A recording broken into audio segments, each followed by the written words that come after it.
KBS 1라디오 뉴스레터 K.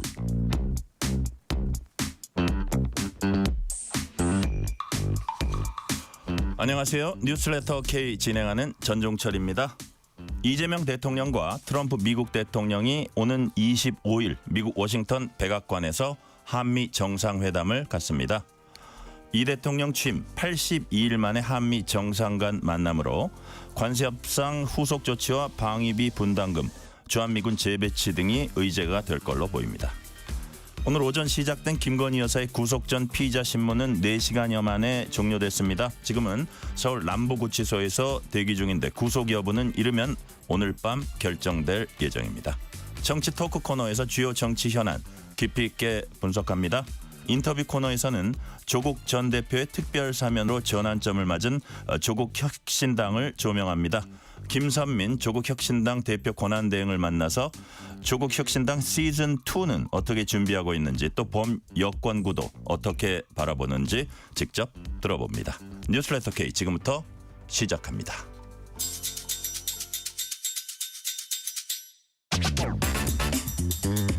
뉴스레터 K 정치 토크입니다. 신현영 전 민주당 의원, 강전의 국민의힘 대변인 나오셨습니다. 어서 오세요. 안녕하세요. 안녕하세요. 김건희 여사 구속 여부 결정질 영장 실질 심사 4시간여 만에 끝났습니다. 지금 구치소에서 대기 중인데요. 지난주 특검 출석 때 저같이 아무것도 아닌 사람이 심력 끼쳐 죄송하다. 오늘은 기자들이 막 묻는데도 아무 말 없이 고개 숙여 인사 한번 하고 들어갔습니다. 기자들이 속사포 질문 쏟아냈어요. 아무것도 아닌 사람 무슨 뜻입니까?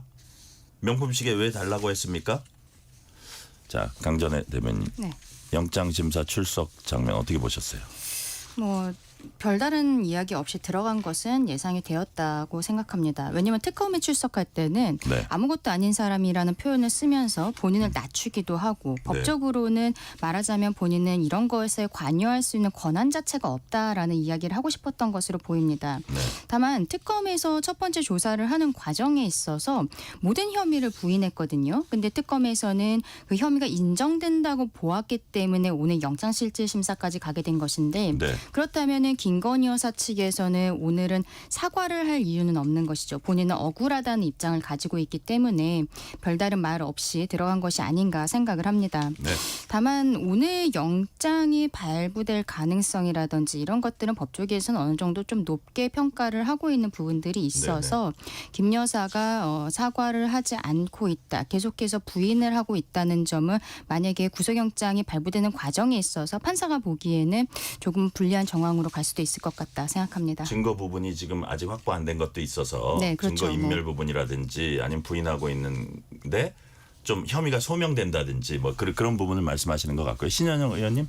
지난번 그 특검 수사 받으러 올 때는 그래도 10분 지각했잖아요. 네. 근데 오늘은 40분 일찍 왔다는 거 아니겠습니까? 그러니까 아무래도 그때와 지금은 태도가 달라졌다. 왜냐하면 수사받고 나와서 본인이 전면 부인했던 많은 것들이 이후에 단독 후속 보도들이 많이 있었어요. 그래서 거짓 정황들이 계속 드러나고 있는 건데요. 예를 들어서 오늘도 서희건설 통해서 반클리프 아펠 목걸이 진품의 그런 정황이 나왔고요. 네. 그리고 김범수 그 아나운서의 차명 계좌로 도이치모터스 주가 조작했던 것들에 대한 부분, 여러 가지 그 본인은 뭐 전혀 하지 않았다라고 부인했던 것들이 김건희 씨가 했다라는 것들로 드러나는 사실 상황에서 오늘은 들어가는 마음이 정말 결연했을 것 같다. 왜냐하면 한 번 들어가면 이제 나오기 어려울 수도 있겠다라는 마음이었을 거라는 생각이 들고요. 그런 면에서 지난번에 뭐 아무것도 아닌 사람이라고 했던 그 이후에 많은 그 정치적 비난을 받았잖아요.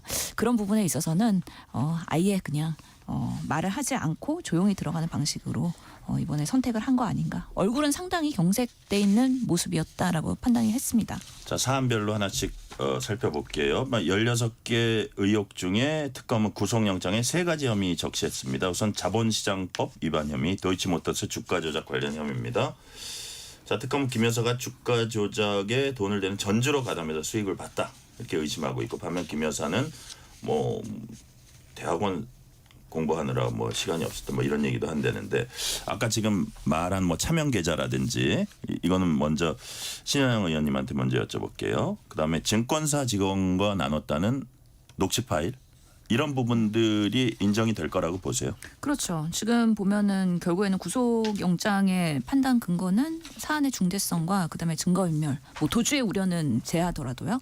그런 면에서의 증거인멸 우려가 상당히 있다. 그리고 사안이 중대하다라는 면에서의 도이치모터스 주가 조작은 상당히 많은 수사가 되어 있고 이 김건희 여사의 역할이 단순한 방조범이 아닌 공모 공동 전범일 가능성이 있다라는 것들이 정황들이 드러난 것이죠. 그래서 미래에셋증권 직원 과 한 통화한 녹취록 여기 보면은 결국에는 수익의 40%를 블랙펄 인베스트에 주기로 한 것들 그렇기 때문에 이런 부분에 있어서의 공모가 있었다라는 걸 또 말할 수 있는 부분이고 네. 특히 손실 보전금으로 4,700만 원을 다시 돌려받잖아요. 그런 부분에 있어서도 이거는 주가 조작에 가담할 가능성 높다라는 것을 이야기하는 부분이기 때문에 이 자본시장법에 대한 이 도이치모터스는 빠져나갈 구멍이 없다. 그리고 그 아까 말씀드린 것처럼 김범수 그 차명 계좌를 통해서 3억 에 대한 부분 그리고 실제로 수익을 받고 또 증권 직원사에게는 이거 차명이다라고 얘기했던 부분 그런 것들에 대한 정황들이 다 있기 때문에 실제로는 지금 부당이익 8억 1천여만 원의 혐의가 인정되면 최소 3년형이고요. 다른 범죄 혐의에 비해서 중대하고 중형의 가능성이 높아서 이 부분에 대해서 아무래도 특검에서 주력했던 이유가 그리고 첫 번째로 수사 조사했던 이유가 있는 거 아닌가라는 생각이 듭니다. 질문할 게 하도 많아서 다음 질문으로 넘어갈게요. 강전의 대변인. 요거 잠깐만 얘기할게요. 이게 짧게. 예. 네.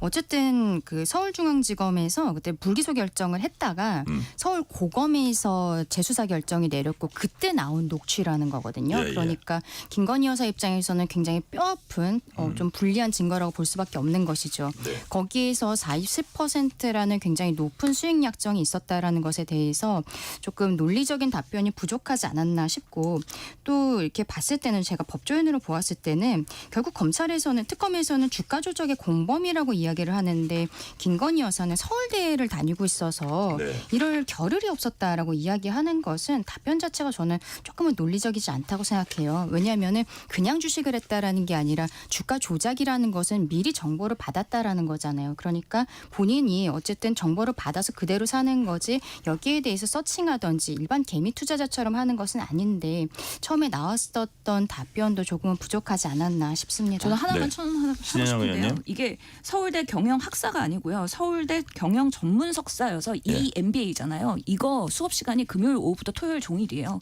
그러니까 주가 우리가 장이 쓰는 거는 월요일부터 금요일 평일이고요. 이 부분은 주말에 하는 겁니다. 그런 면에서 이 매진하느라고 내가 공부하느라고 이거 주가 조작 가담할 수 없었어요라고 하는 게 얼마나 말도 안 되는 변명이며 괘씸죄에 걸리는 발언입니까? 특검이 이런 부분을 당연히 감안했다고 생각합니다. 이 질문은 강전의 대변인께 먼저 할게요. 공천 개입 의혹 정치자금법 위반 혐의입니다. 자, 윤 전 대통령 부부가 명태균 씨로부터 여론조사 결과 무상으로 받고 그 대가로 김영선 전 의원 보궐선거 때 공천받도록 했는지 여부입니다.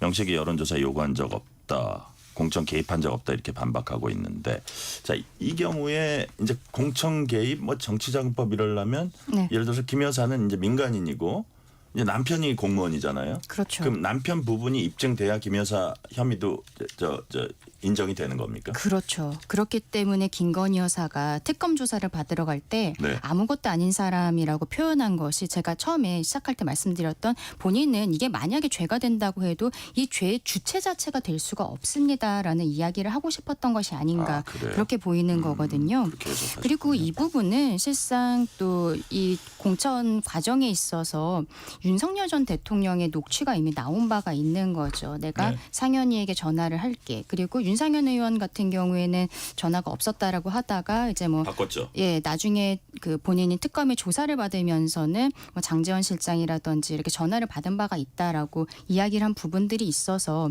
그 관련자들의 진술이 번복되는 것도 피의자 입장에서는 굉장히 좀 불리하게 작용을 할 수가 있습니다. 네네. 그래서 이 부분도 좀 피해 나가기는 쉽지 않을 것 같다라고 생각합니다. 예, 신현영 의원님 어떻게 보세요? 예, 결국에는 명태균 씨로부터서 2022년 대선 당시에 결국에는 58회 58회의 무상으로 여론조사를 제공받고 한 이게 2억 7천만 원 상당의 금액으로 된다고 하는데 결국에는 윤 전 대통령도 이게 공범으로 적시가 되기는 했어요. 근데 본인이 자꾸만 명태균 씨 연락 오는 게 부담스러웠고 관계를 끊었다라고 얘기를 하는데 실제로 명태균 씨가 그렇지 않다라는 여러 카톡 정황들을 다 제출을 한 것이고 네. 또 김영선 씨의 공천 개입뿐만 아니라 뭐 김상민 검사를 하기 위해서 그런 녹취록 이런 것도 다 있잖아요. 그렇기 때문에 이게 정당의 민주주의를 파괴하는 그런 공천 개입에 있어서의 김건희 씨의 정황들이 너무 많아서 이런 부분들이 본인이 뭔가 권한이 없고 나는 윤석열이 시키는 것만 했다라는 변명이 통하기에는 너무 정황 증거가 너무 많고 근거가 충분히 있다라고 판단이 됩니다.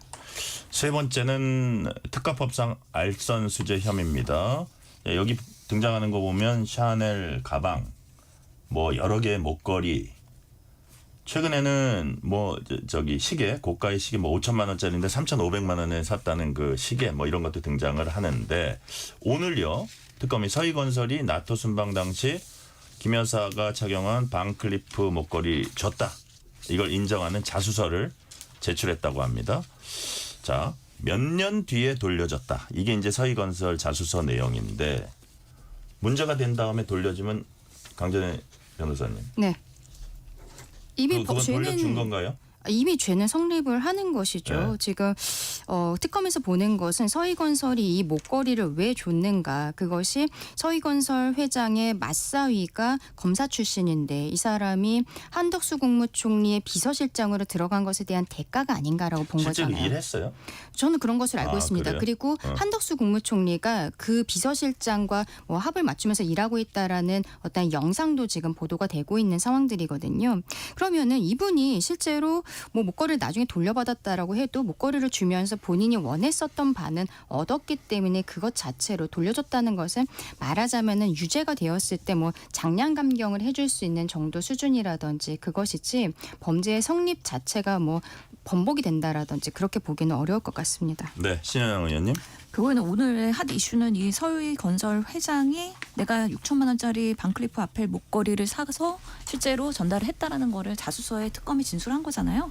그런 부분에 본인들의 있어서 혐의를 좀 경감하려는 의도도 있었던 것 같아요. 그러니까 그냥 계속 부인하다가 이제 네. 그게 탄핵당하면 안 되니까. 이미 어제도 모 언론사를 통해서 그 반클리프 아펠 목도리를 판매한 직원이 인터뷰를 했고 네. 특검에서 조사를 받았고 이러면서 이미 많은 사실들이 정황으로 드러났기 때문에 사실 서희건설 입장에서는 지금 압수수색 당하고 여러 가지 이제 조사를 받아야 되는 상황에서 이거를 같이 공동정범으로 갈 필요는 없다라고 판단을 했을 것 같다는 생각이 들어요.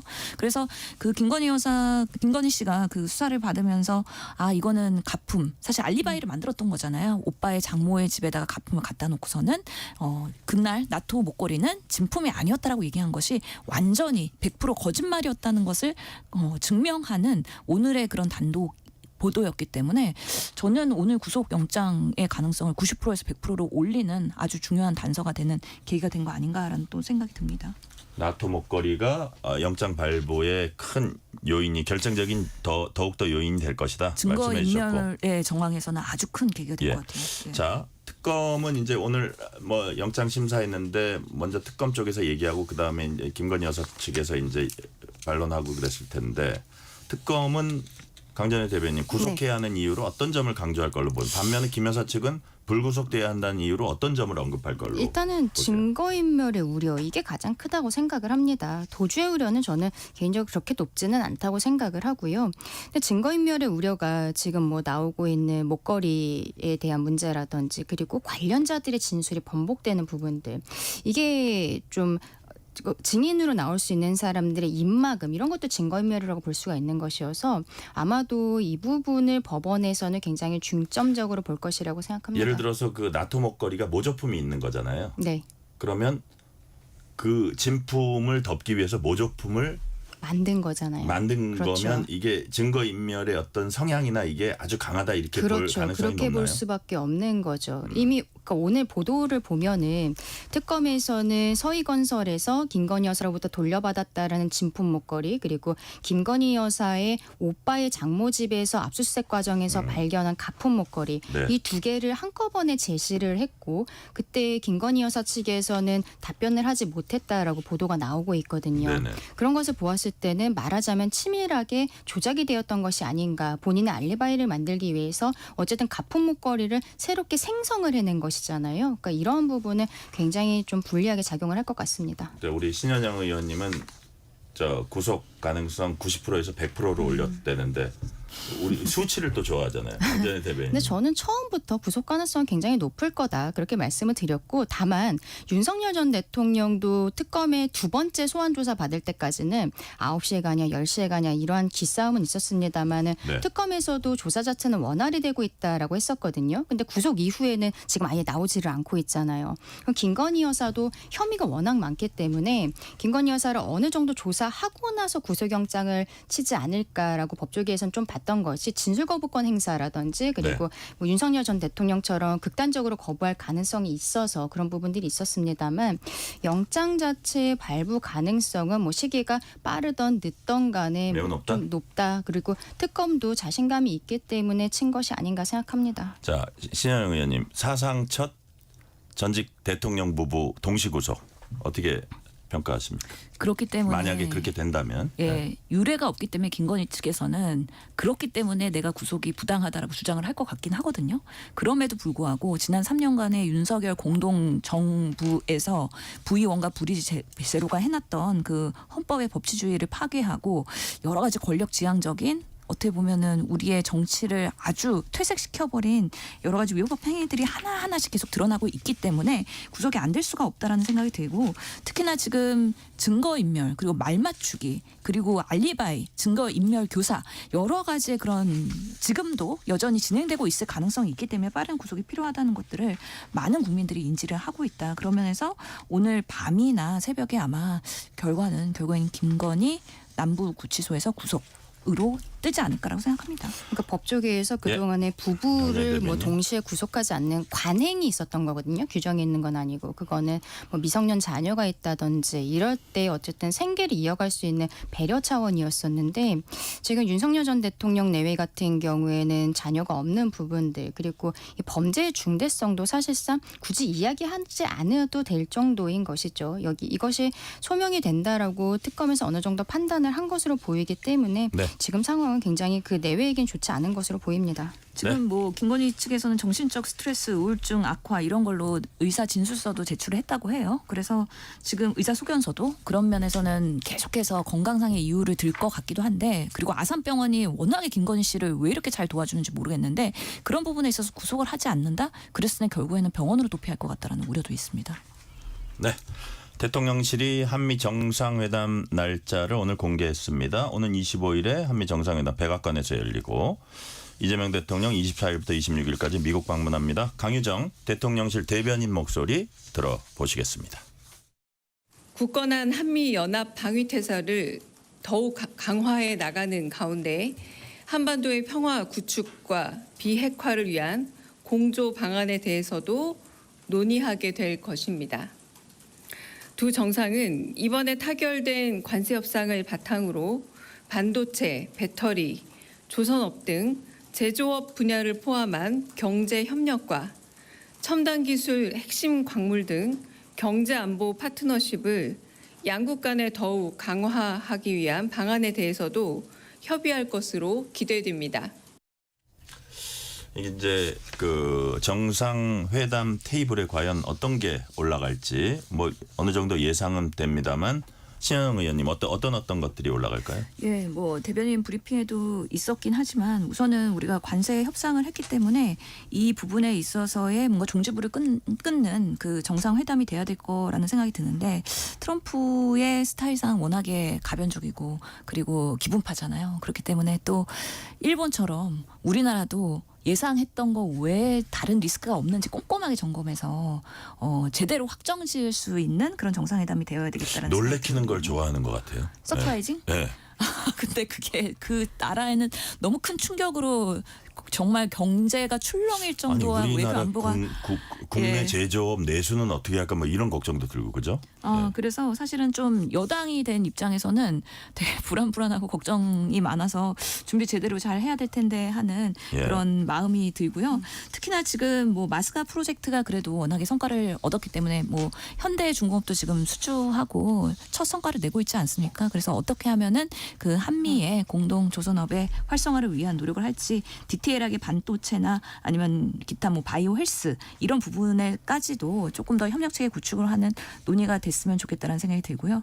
무엇보다도 그 안보상이 문제인 것이죠. 그래서 이게 방위 분담금 인상이랑 그다음에 지금 미국에서 주장하고 있는 동맹 현대화 네. 결국에는 중국을 견제하기 위해서 어떻게 하면 주한민군을 축소하거나 아니면 이것을 재조정해서 중국을 견제할 것이냐 거기에 한국이 얼마나 적극적으로 참여할 것이냐 이런 부분에 있어서의 텐션이나 압박이 가해질 가능성이 있어서 우리 대한민국의 전략 그리고 한국과 그 북한과 미국과의 앞으로의 공동 그런 평화체계 구축 이런 부분에 있어서의 안보 기획안 또는 안보 청구서 이런 것들을 당당하게 요구하고 요구받을 수 있는 능동적인 상호 호혜적인 그런 담화가 돼야 될 텐데 하는 면에서 매우 바빠질 것 같다는 생각이 듭니다. 그러니까 일단 방위비 분담도 네. 강정희 대변인 이것도 좀 강하게 요구할 것 같고 어느 정도 보도는 나오더라고요. 뭐 2.6%를 3.8%로 올린다든지 뭐 이런 보도는 일부 나오는데 그런 부분도 있지만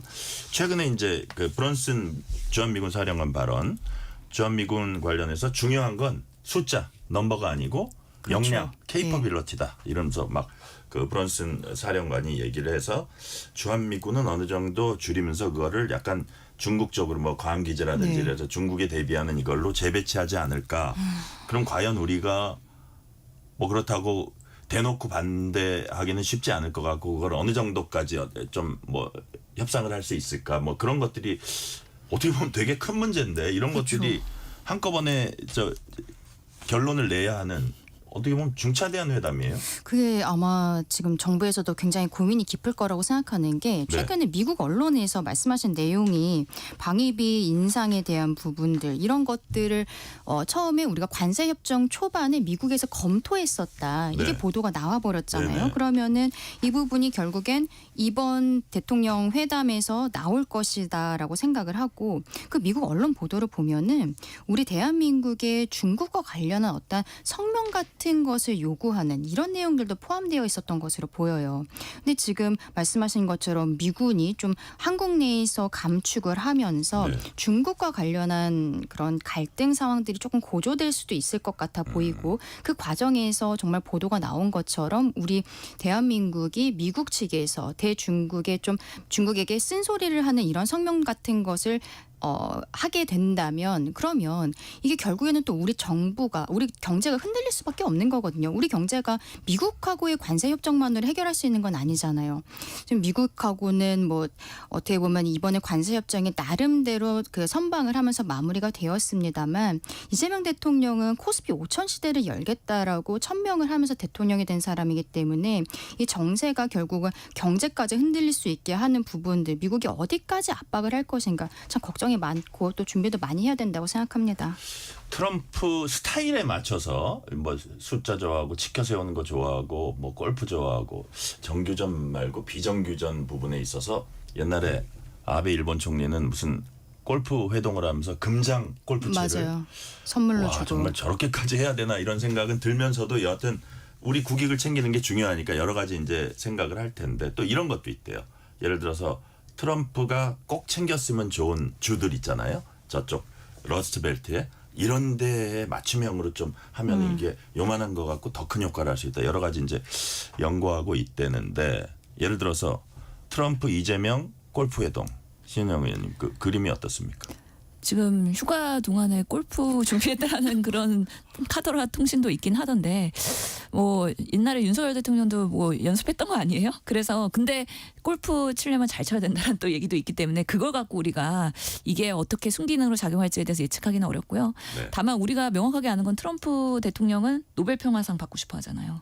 그렇기 때문에 세계의 평화를 내가 지키겠다. 지구를 내가 지킨다. 이런 부분에 있어서의 북한과의 관계 설정, 그래서 한반도의 평화 안보 유지 이런 부분에 있어서의 미국의 역할 그리고 대한민국의 역할 이런 것들을 잘 공정관계를 얘기를 한다 그러면 네. 최근에 김여정 씨도 뭐 이렇게 입장을 발표하고 했는데 미국과의 관계를 잘 가져가고 싶어하는 바람들이 읽히긴 하더라고요. 그래서 새로운 정권이 들어왔기 때문에 새로운 또 우리가 서사를 쓴다는 의미에서 트럼프가 뭔가 조정이나 중재자 역할을 할 수 있는 계속 평화 안보의 얘기를 하면서 이런 뭐 주한민군 축소나 이런 방위 역량을 유지하는 방식으로의 대안을 마련해 나가면서 청구서를 서로 주고받고 해야 되지 않을까 싶습니다. 지금 신현영 의원님이 아주 중요한 얘기하셨는데 강자연 대변인 예를 들어서 이제 뭐 우리가 뭐 방위비 분담도 그렇고 주한미군 재배치 이게 결국은 북한에 관련되는 거긴 하지만 북한은 미국하고는 대화를 하고 싶어요. 그렇죠. 근데 이쪽에서 화해 제스처를 웬만큼 해도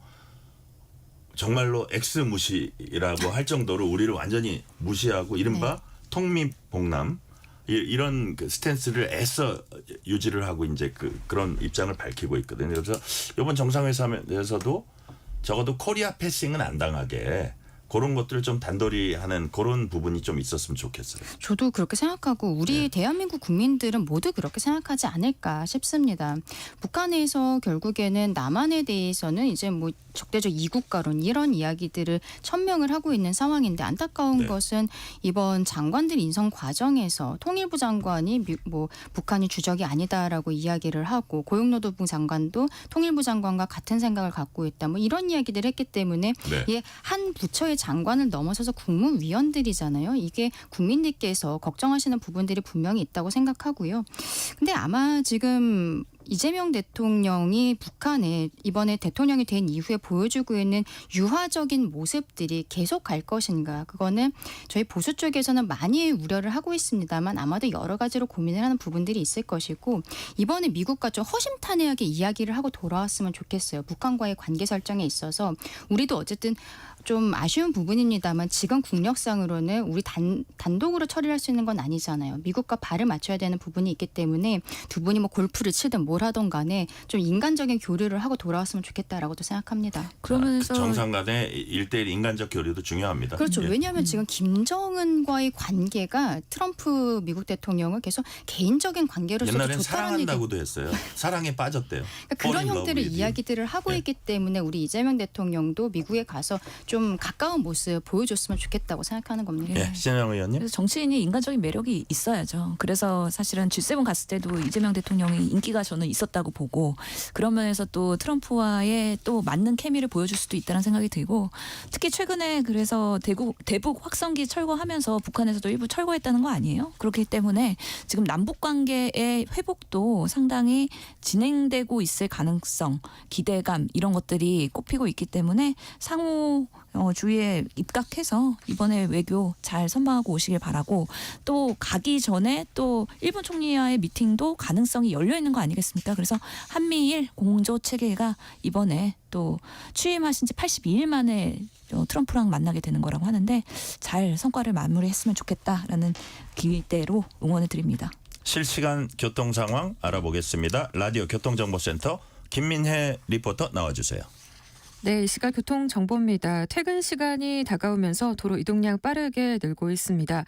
우선 서울시내 간선도로는 내부 순환도로 성산 쪽인데요. 종암에서 기름 부근 3차로에 고장난 차가 있고요. 또 기름에서 정릉 부근 3차로에도 고장난 차가 있어서 주의하셔야겠습니다.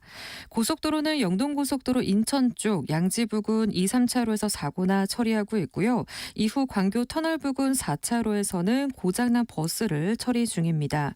또 논산 천안고속도로 천안 쪽 차량터널 중앙 부근 1차로에서도 승용차 사고 났고요. 남풍새 나들목 호정 1교 부근 2차로에서도 화물차 사고나 처리 중입니다. 또 평택 시흥고속도로 시흥 쪽도 마도분기점 부근 1차로에서 승용차 사고나 처리 중입니다. 지금까지 KBS 교통정보센터였습니다.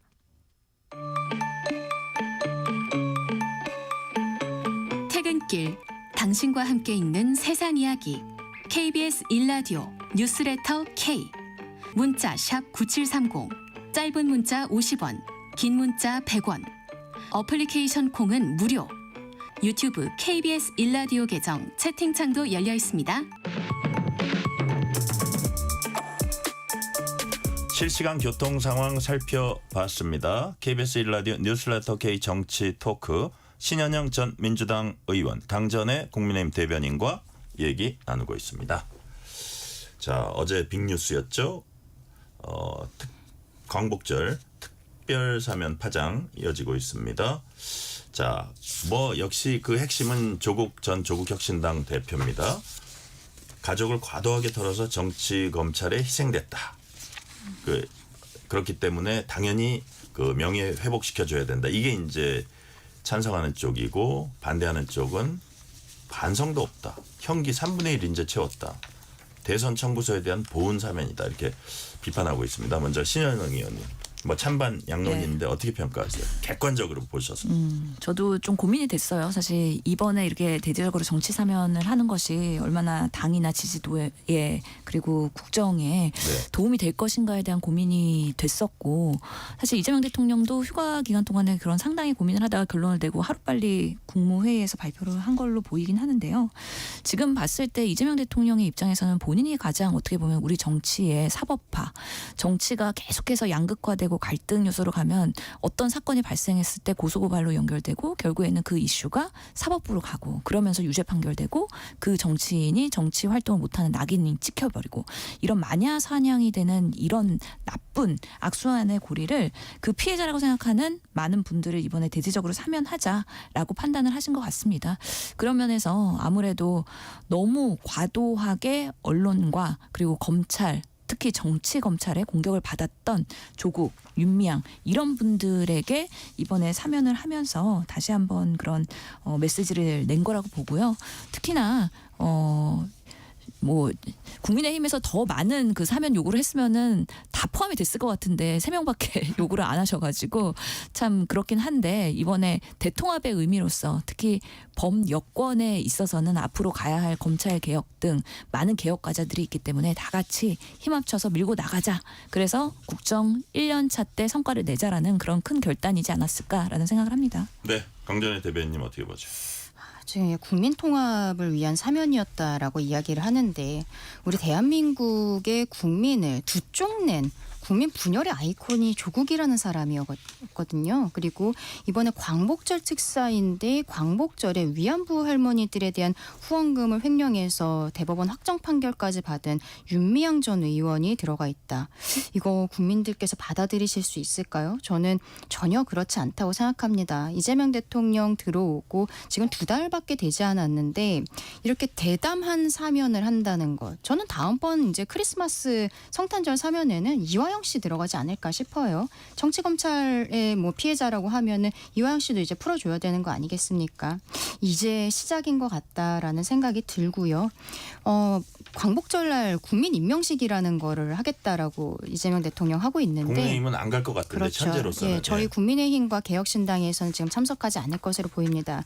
말만 국민통합이라고 이야기하지 말고 어쨌든 국민들께서 정말로 어떤 것을 원하시는지 대통령으로서의 위치와 역할에 대해서 다시 생각해야 되는 것이 아닌가. 저는 이 사면은 정말로 이 정권 흔들리는 것에 있어서 큰 역할을 할 것이다 생각합니다. 네. 자, 그럼 잠시 얘기하셨지만 뭐 어쨌든 뭐 송원석 국민의힘 비상대책위원장이죠. 원내대표 겸 의문에 일패한 게 바로 본회의장 카메라에 포착된 야당 사면 요청자 명단입니다. 정찬민, 홍문종, 심학봉 전 의원. 뇌물 아니면 횡령. 그렇죠. 예. 죄질이 너무 안 좋아요. 예. 이거 저런 식으로 거래 대통령실하고 이런 식으로 국민들 맞습니다. 예상을 조금 하더라도 그걸 눈으로 본 거하고는 또 다르거든요. 맞습니다. 어쨌든 정치인은 국민들 앞에 모든 책임을 져야 되고 그리고 정직해야 된다고 생각하거든요. 그런데 저희 국민의힘에서 조국 대표 사면 이야기 그때도 이미 솔솔 나오고 있었어요. 그래서 정치인 사면은 절대 안 된다라고 분명히 이야기를 했는데 송원석 원내대표가 강훈식 비서실장에게 텔레그램으로 이렇게 죄질이 안 좋은 저희 당 소속이었던 의원들 이런 사람들 사면해달라고 명단을 보낸 거예요. 이게 다예요? 물어보고. 그렇죠. 지금 아마 이제 이쪽에서는 대통령실에서 웃음 표시 두 개. 대통령실에서 명단을 좀 보내달라고 먼저 요청한 걸로 보이지만 그래도 지금 상황에서 저희가 국민들 앞에서 이야기했던 것과 맞춰서 이야기를 했었어야 되는 것이 아닌가. 정치인 사면은 지금 맞지 않습니다라고 분명하게 이야기를 했었어야 된다고 생각합니다. 어쨌든 송원석 원내대표도 여기에 대해서 사과를 하고 그리고 이렇게 제안한 것에 대해서는 철회를 했는데 또 철회한 사람들이 이번 사면자 명단에 들어간 거예요. 대통령실에서는 뭐 국민통합 이야기하고 야당에서의 추천 이런 이야기를 하고 있지만 결국에는 저희 야당이 이번 조국, 윤미향 이런 사태에 대해서 이야기하는 목소리를 줄이기 위해서 일부러 넣은 것이라고 생각을 합니다. 국민의힘도 할 말은 없습니다만 국민의힘은 이용당한 모양새가 돼버렸어요. 잘한 건 없으니까 이용당했다라고 말씀드리기도 죄송한 상황입니다만 그래요? 어쨌든 지금 이거를 국민통합이다. 야권과의 뭐 협의가 있었다는 형태로 대통령실을 이야기하는 건 전혀 맞지 않다고 생각합니다. 신현영 의원님은 이 문제는 어떻게 보세요? 그래서 심학봉 등. 의외로 몇 명 안 보내가지고 나머지 사면 받고 싶었던 사람들은 섭섭해했을 것 같아요. 국민의힘에서 실제로 그러면서 인천시장 안상수 전 인천시장 저 부인은 빠졌나 봐요. 이름이 없는 것 같은데. 그러게요. 사모님도 언급이 됐었는데 실제로 보면은 그때 뭐 이게 다예요 그랬잖아요. 네. 결국에는 이번에 그 사면의 컨셉을 대대적으로 해주겠다라는 기본 변의 그런 방향이 깔려 있었던 것 같아요. 그래서 만약에 더 요구했으면 더 크게 통큰 사면이 이루어졌을 수도 있었을 텐데 국민의힘이 덫에 걸린 거는 맞는 것 같습니다. 이것도 한번 이건 신현영 의원님께 먼저 여쭤볼게요. 아까 얘기도 했지만 최강욱 전 의원, 조국 전 대표 관련자 최강욱 전 의원, 부산대 의료원장까지 사면 혹은 복권됐고 위안부 후원금 횡령 윤미향 전 의원 최근에 이렇게 저것들 지금 물어뜯고 있다고 언론을 향한 듯한 그런 비아냥도 했었고요. 뇌물확정 판결 은수미 전 청남시장, 택시기사 음주 폭행 이용구 전 법무차관. 이 사면의 기준이 뭡니까? 저한테 물어보시면 안 될 것 같긴 하지만 예. 그 문영표 전 보건복지부 장관도 있어요. 이분은 그 국민연금 이슈 때문에 박근혜 국정농단 때문에 이렇게 구속까지 된 장관 출신 사람이거든요. 그래서 사실은 이게 통합의 그런 사면을 하려고 했던 것으로 보이고 특히나 이 정쟁 요소가 있는 정치인들의 사면에 대해서는 그래도 이번에 이왕 사면해 줄 거 다 같이 사면하고 가자라는 메시지인 것도 같습니다. 그래서 이번에 사면의 파장이 얼마나 갈지는 좀 더 지켜봐야 될 것 같고요. 네. 그런 면에서는 아마 야당과의 그래도 협치 그리고 소통, 실용주의를 표방했던 이재명 정부기 때문에 그런 부분을 잘 극복할 수 있도록 계속해서 야당에 손 내밀고 그래서 소통하면서 네. 조금 더 그들이 전당대회가 이제 끝나고 나면은 리더십이 다시 세워질 테니까 그럴 때 또 한번 만날 기회가 있지 않을까라는 생각합니다. 네. 제가 강재인 근데 대변인. 사면법을 봤거든요. 어쨌든 본업이 변호사다 보니까 그 사면을 할 때 특별 사면든 상시인을 할 때 첨부 서류가 들어가야 되는데 이 첨부 서류 안에 뭐가 있냐면요. 범죄의 정상, 사건 본인의 성행, 뭐 그밖에 참고가 될 사항에 대한 조사 서류 이런 것들이 들어가야 됩니다. 그러니까 범죄의 정상이라는 것은 이 사람이 정말 사회적인 지탄을 받은 범죄를 저질렀는가 이런 내용이고 사건 본인의 성행 이거는 뭐 수감이 되어 있다면 수감 생활을 할 때 뭐 모범적으로 하고 있었는지 그리고 본인이 죄에 대해서 어떤 사과를 하고 그리고 피해가 있다면 회복을 하고 또 반성하고 있는 모습이 있는지 이런 것들이 서류가 들어가야 되는 거예요. 그러면 이거는 법에 있는 절차이기 때문에 이 사람들 다 이 서류가 일단 들어가긴 들어갔다는 거거든요. 저는 도대체 뭐라고 썼는지가 확인하고 싶은 거예요. 우리 국민들께서는 이러한 정말 자범들 이렇게 정말 파렴치범들에다가 반성도 하고 있지 않고 본인이 억울하다고 이야기하고 있고 윤미향 의원은 오히려 본인이 사면자 명단에 올라가니까 SNS를 통해서 다른 사람들을 조롱하는 듯한 글을 올리고 있습니다. 이걸 받아들일 수가 없는 거예요. 도대체 이 서류 저는 정말 이 서류를 어디 언론사에서 정보공개 청구라도 해서 한번 확인해봤으면 좋겠다 생각합니다. 정작 관심은 조국 전 대표가 어떤 모습으로 정치에 복귀할지 여부입니다. 국민의힘이 오늘 부산에서 현장 비상대책위 회의 열었는데 송원석 국민의힘 비상대책위원장 얘기 들어보시겠습니다. 이토록 아름다운 부산에 입시 비리범 조국 전 장관이 내년 부산시장 출마설 이야기가 나오는 걸 보면 황당하기도 하고 안타깝기도 합니다. 누구보다 정의로운 부산 시민의 자존심을 크게 상하게 하는 정략적인 발상이라고 생각합니다. 조국 전 장관은 사면된 것 자체가 국민들과 부산 시민들을 우롱하는 처사입니다. 그동안 부울경 지역은 언제나 대한민국의 중심을 잡아주었고 보수의 정당을 지켜주셨습니다.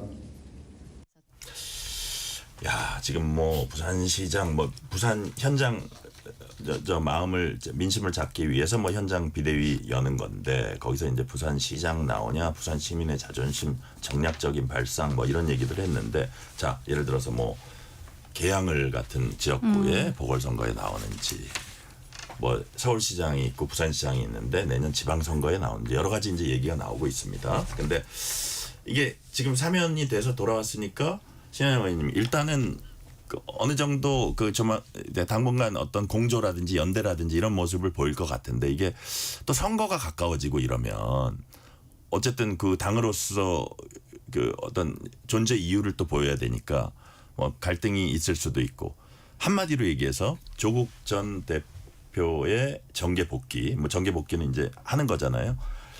이게 민주당의 득입니까, 독입니까? 저는 당분간은 득이 될 거라고 생각합니다. 왜냐하면은 올해 정치 시기의 타임라인을 보면은 결국에는 지금 추석 전까지 검찰 개혁하겠다는 거잖아요. 그렇기 때문에 조국 혁신당과 공조하면서 개혁 과제를 완수하는 모습을 보일 것 같고요.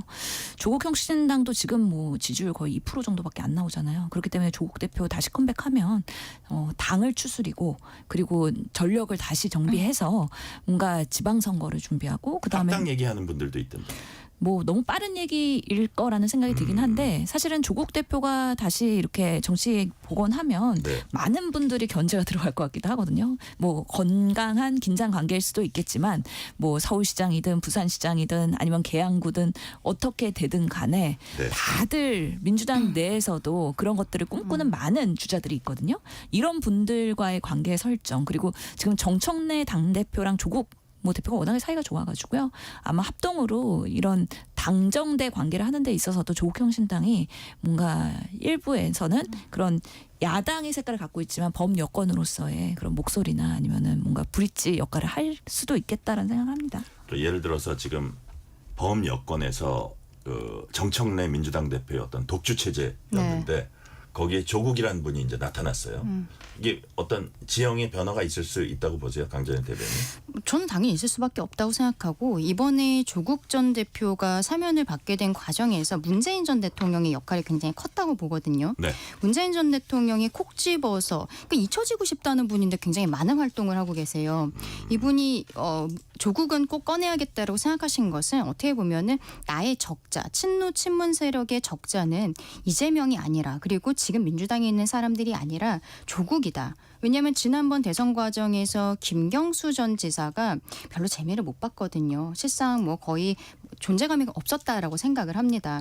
그럼 이번에 나와서 저는 나오자마자 아마 노무현 전 대통령 묘소 찾아가고 그리고 문재인 전 대통령 예방하고 이런 형태로 그 일정을 시작하게 되지 않을까 싶은데, 좀 결집하는 친문 세력이 결집하는 데 있어서 이제는 조국 혁신당이 중심이 되지 않을까라는 생각도 들어요. 네. 내년 지방선거에서도 작년에 왜냐하면 너무 많은 사람들이 비명 행사로 공천을 못 받았거든요. 하위 네. 20% 받으면서 그분들이 조국 혁신당을 통해서 특히 호남 쪽 지자체장으로서 나설 가능성이 굉장히 높지 않을까라고도 생각합니다. 네, 민주당 정청래 대표가 상임 고문단 초청 간담회 열었습니다. 덕담과 함께 쓴소리도 나왔다고 하면 문희상 민주당 상임 고문 목소리 들어보시겠습니다.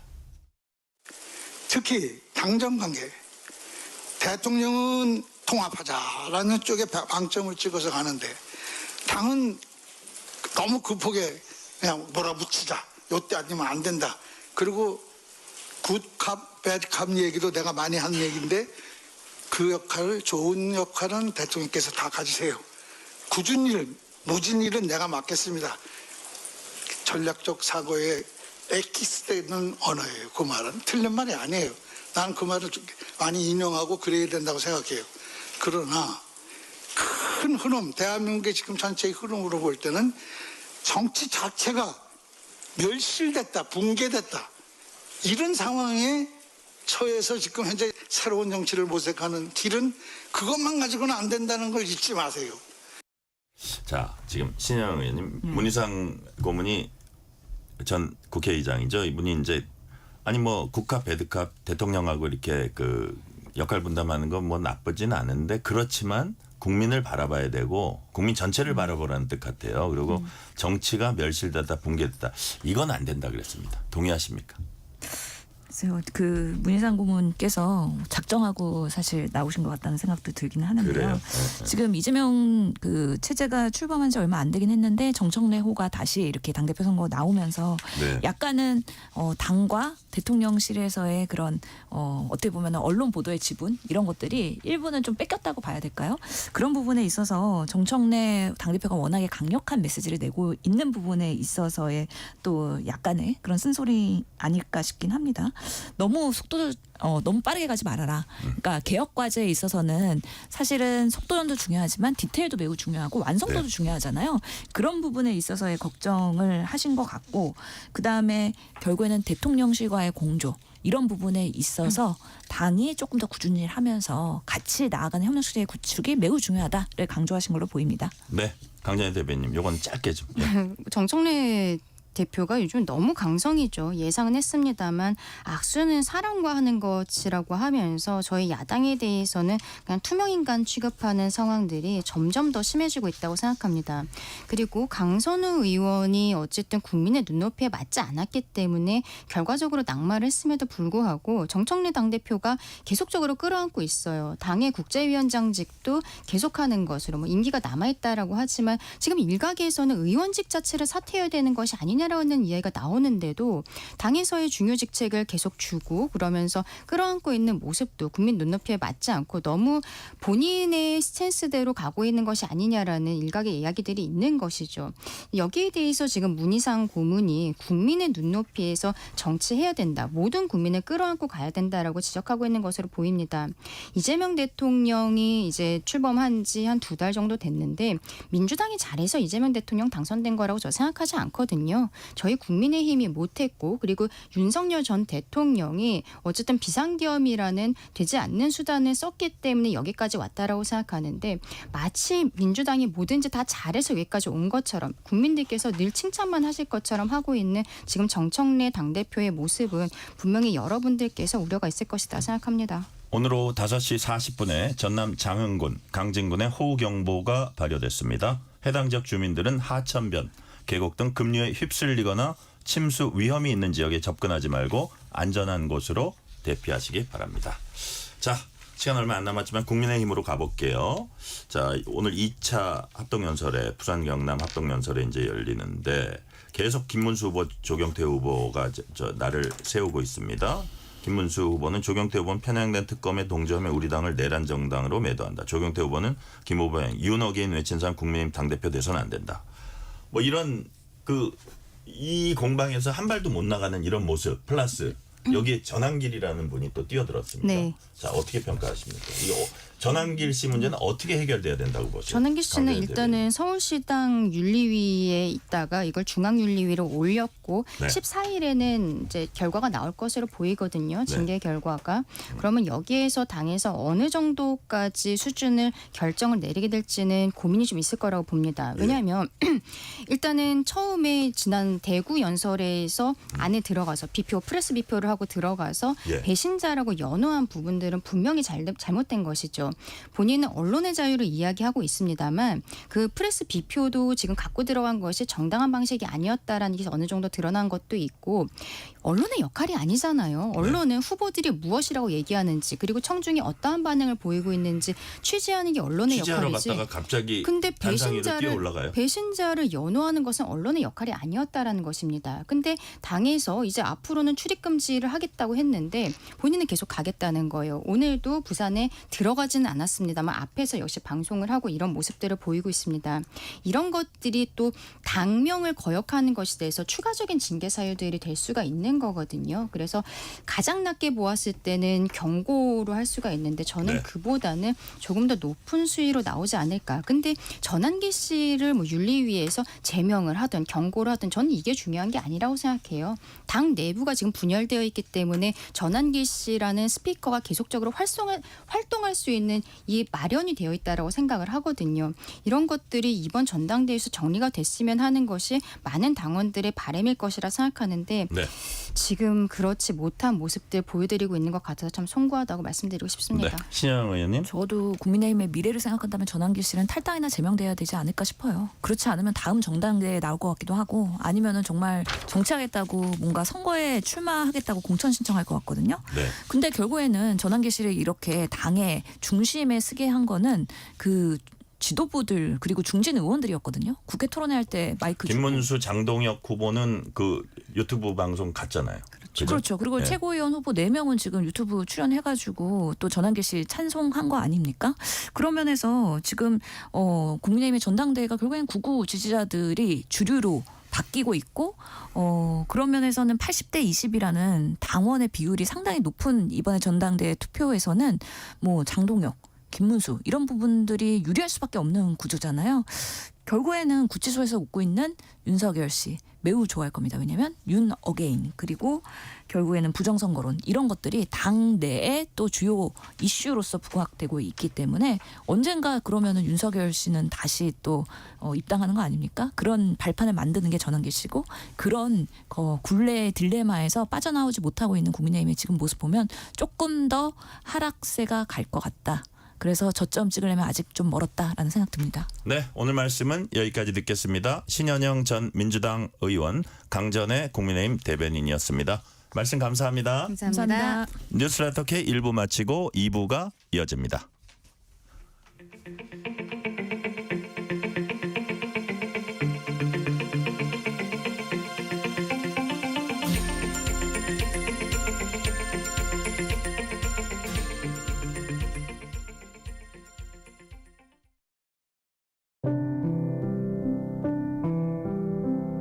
KBS 라디오 연중기획 희망충전 대한민국 651번째 이야기.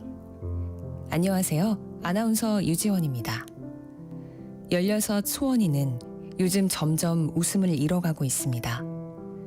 3년 전 집을 나간 엄마는 연락조차 닿지 않고 5급 지체장애가 있는 아빠는 작은 오토바이로 고물을 모으며 힘겹게 생계를 이어가고 있는데요. 이런 상황을 아는 소원이는 아파도 참고 내색하지 않으며 지내왔습니다. 하지만 얼마 전 참아왔던 치아 통증이 심해져 병원을 찾았고 앞니 4개는 이미 까맣게 썩어 임플란트가 시급하다는 진단을 받았습니다. 어금니 7개의 신경치료도 절실한 상황. 하지만 지금의 형편으로는 치료를 시작조차 하기 어려운데요. 하루하루 진통제로 버텨보지만 앞으로의 시간들이 막막하기만 합니다. 오늘도 손으로 입을 가린 채 고개를 떨구는 소원이. 한창 웃음 가득할 나이의 소원이가 밝고 건강한 미소를 되찾을 수 있도록 여러분의 사랑과 지원을 보내주세요. 여러분의 따뜻한 손길이 희망의 빛이 됩니다.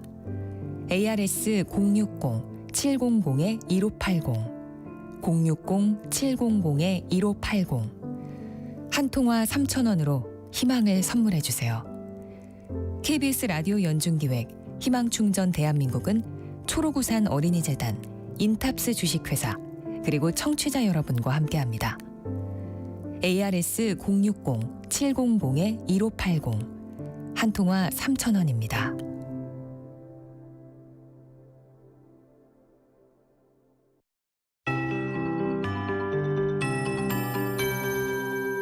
KBS 58분 날씨.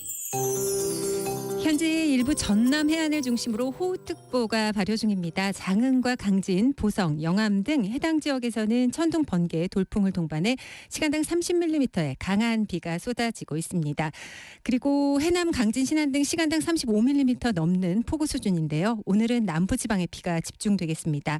20에서 60mm, 전남 해안 많은 곳은 80mm 가까이 오겠습니다. 그리고 내일 아침 기온은 서울 25도 등 22도에서 26도, 낮 최고 기온은 서울 28도 등 27도에서 33도가 되겠습니다. 내일은 전국 대부분 지방에 비가 내리다가 밤에 대부분 그치겠고요. 중부지방은 모레까지 비가 이어지겠습니다. 역시 폭우 수준입니다. 서울 등 수도권 50에서 100mm 안팎이고요. 중부지방 30에서 150mm, 충청과 남부 20에서 전남 해안까지 하면 100mm 안팎의 비가 예보되어 있습니다. 비 피해 없도록 각별한 주의가 필요하겠습니다. 강수 집중 시간은 전남은 오늘 밤까지가 되겠고 서울은 내일 밤부터 모레 새벽이 되겠습니다. 대략 13일과 14일 사이에 상당히 강할 것을 말씀드리겠습니다. 그리고 내일과 모레 사이 서해안과 중부지방으로 바람이 강하겠고요. 서해 먼바다의 물결이 높겠습니다. 지금 서울의 기온은 33도입니다. 강혜종입니다.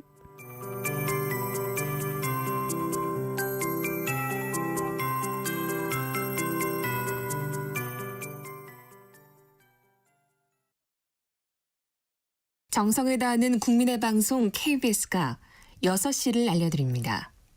AM 711kHz, FM 97.3MHz, KBS 1라디오입니다.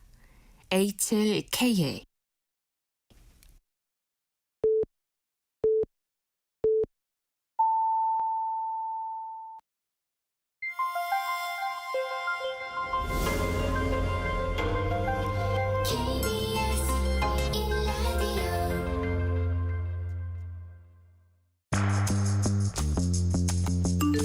여러분은 지금 퇴근길 시사편지 한 장, KBS 1라디오 뉴스레터 K를 듣고 계십니다.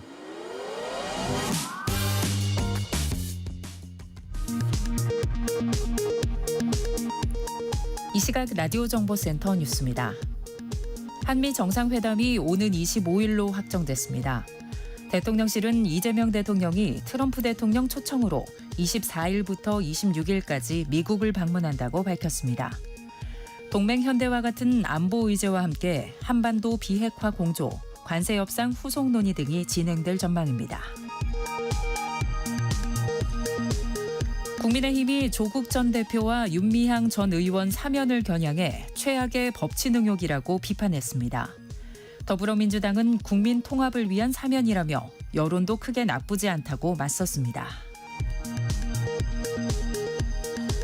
김건희 여사의 구속영장 심사가 오후 2시 반쯤 4시간여 만에 종료됐습니다. 김 여사는 서울 남부구치소로 이동해 구속영장 심사 결과가 나올 때까지 대기 중입니다.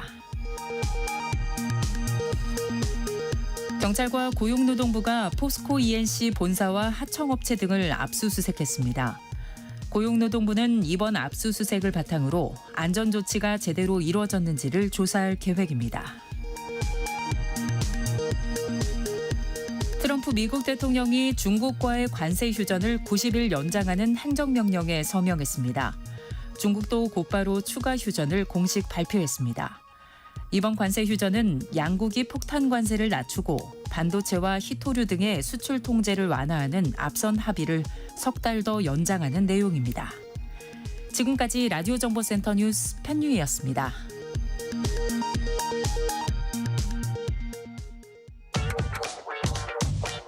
뉴스의 진수를 보여주는 인터뷰.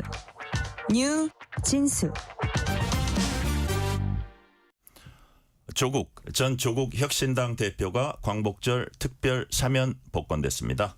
조국혁신당은 대한민국의 위로와 통합의 계기가 될 거라고 환영했고, 반면에 국민의힘은 최악의 정치 사면이다 이렇게 비판했습니다. 조국 전 대표가 정계에 복귀하게 되면서 범여권 권력 구도와 정치 지형에 어떤 영향을 끼칠지 관심이 모아지고 있습니다. 오늘은 김선민 조국혁신당 대표 권한대행과 함께 조국 전 대표 사면 이후 전국에 대해서 자세히 얘기 나눠보겠습니다. 김선민 대표님 어서 오세요. 네, 안녕하십니까. 시간 내주셔서 감사드리고요. 불러주셔서 감사합니다. 자, 아시는 분은 아실 거고 모르시는 분은 모르실 것 같아서 제가 김선민 의원님 경력 간략하게 소개해 드릴게요. 서울대 의과대학 나온 의사입니다. 내부 승진으로 차관급 건강보험심사평가원장 심평원이라고도 하죠. 저희가 하셨고요. 세계보건기구 WHO, 경제협력개발기구 OECD 같은 국제기구에서 보건 관련 중책을 맡았습니다. 근데 제 눈에 진짜 띈 이력이 이거예요. 심평원장 마치시고 2023년부터 탄광 지역 산재 노동자들 치료하는 의사로 예방의학자 측면에서 이제 직업환경의학. 직업환경의학. 네. 예방의학은 박사학위를 받으신 네. 부분이고 지금까지 살아오신 자신의 길을 어떻게 평가하세요, 스스로? 처음에는 너무 멀리 왔다 갔다 했다는 생각했었고요. 그리고 고생 많이 했다 하는 생각도 했지만 최근 들어서는 의사로서 참 의미 있게 살았다는 생각도 합니다. 네, 그러시군요. 자, 김선민 의원님은 영입인재로 조국혁신당에 합류했습니다. 조국 전 대표와의 인연 언제부터입니까? 저는 대학교 1학년 때부터 조국 대표를 봤죠. 그런데 개인적으로 교류가 있었던 건 아니고요. 조국 대표님 워낙 유명해서 캠퍼스에서 같은 동기라서 유명하게 알고, 예. 그리고 삶의 궤적이 이렇게 비슷했어요. 예, 국가인권위원회에서 일한 거나. 그런데 같이 일할 기회는 없었습니다. 네. 인재 영입할 때 처음 배웠었습니다. 아, 그래요? 네. 오, 그렇군요. 네. 대학은 같은 학번으로 네. 같이 서울대를 다녔는데 한쪽은 문과 한쪽은 이과고 네. 그냥 조국 전 대표도 우리 의원님의 존재를 대학 때 알았나요?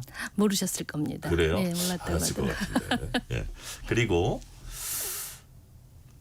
비례대표 이제 영입인재로 영입되셨고 비례대표 5번을 받으셨어요. 네, 5번. 그죠? 네. 5번 받으셨을 때 나 의원 되겠구나 이런 생각 하셨습니까? 옆에서들 될 것 같다고 그런 그러셨습니다. 얘기 하셨어요? 네. 예. 근데 우리 김선민 대표 권한대행님이 최고위원 선거에서 거의 압도적인 그 득표로 네. 수석 최고위원이 되셨습니다. 그래서 네. 이제 조국 전 대표가 자리를 비웠을 때 지금 대표 권한대행을 하고 있는 건데요. 보건의료 전문가에서 정치인으로 변신하신 김선민 의원님, 나는 영락없는 정치인 타입이다. 정치가 나에게 딱 맞아.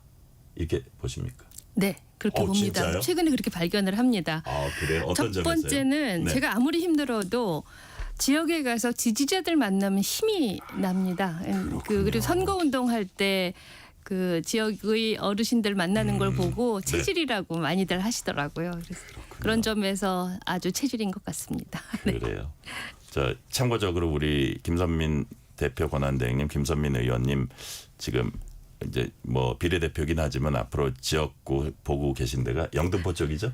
지금 현재 지역위원장은 영등포를 맡고 그렇죠. 있고요. 아직 예. 그런데 그게 지역구까지 염두에 둔 것은 아직 아닙니다. 아니고 네. 자 거기에 이제 위원장 맡고 계십니다. 네. 지금부터 우리가 뭐 다른 방송에서도 하는 조국 전 대표 관련해서 질문 드릴게요. 광복절 특사 명단에 조국 전 대표 포함됐습니다. 사면 발표 보시면서 어떤 생각하셨어요? 네, 드디어 이루어졌구나 하는 생각, 그런 안심했고 그 고생한 조국 대표의 가족들 생각이 났습니다. 그리고 나서는 기자회견하고 나서 돌아서니까 책임감의 무게가 많이 느껴졌습니다. 이제 조국 혁신당은 어떤 핑계도 댈 수 없이 국민의 개혁 요청을 따라야 한다라는 점 무겁게 느끼고 있습니다. 책임감을 오히려 느꼈다. 네. 국민의 요청을 따라야 한다 했는데 네. 실제로 특별사면 환영하는 입장 발표하시면서요. 네. 국민 덕분입니다. 이런 말씀하셨던 거 제가 맞습니다. 기억하거든요. 네, 예. 무슨 뜻입니까? 국민들께서 우선 조국 대표 사면을 굉장히 많이 바래주셨고요. 사회의 원로 어르신들께서 조국 대표 사면의 목소리를 많이 내주셨습니다. 차마 저희 당은 바라지만 불감청 고소원이었습니다. 저희가 네. 목소리를 못 내는 가운데 많은 국민들이 SNS에서 또 어르신들은 직접 목소리를 내서 외쳐주셨습니다. 그런데 그게 개인 조국에 대한 바람이 아니었던 것 같습니다. 네. 검찰개혁의 피해자, 검찰개혁 과정에서의 검찰권 남용의 피해자로서의 조국, 그리고 여러 가지 사회개혁을 이루어내라는 그런 한 일꾼의로서의 조국 혁신당의 전 대표로서의 조국에게 거는 그런 희망과 기대라는 걸 느끼기 때문에 정말 어깨가 무거워졌습니다. 네. 자, 사면 발표가 난 게 어제고 이제 15일 0시에 조국 전 대표 석방됩니다. 조 전 대표가 석방 직후에 어떤 메시지를 낼 예정인가요? 내실 걸로 알고 있습니다. 첫 그래요? 메시지는 네. 이제 석방되신 이후에 메시지를 내실 거라고 그렇게 알고 있습니다. 내용도 좀 아시나요? 아니요, 내용은 지금도 계속 고민하고 계실 것 같고요. 그래요? 예. 근데 우리 계속 대화를 나누셨으니까 네.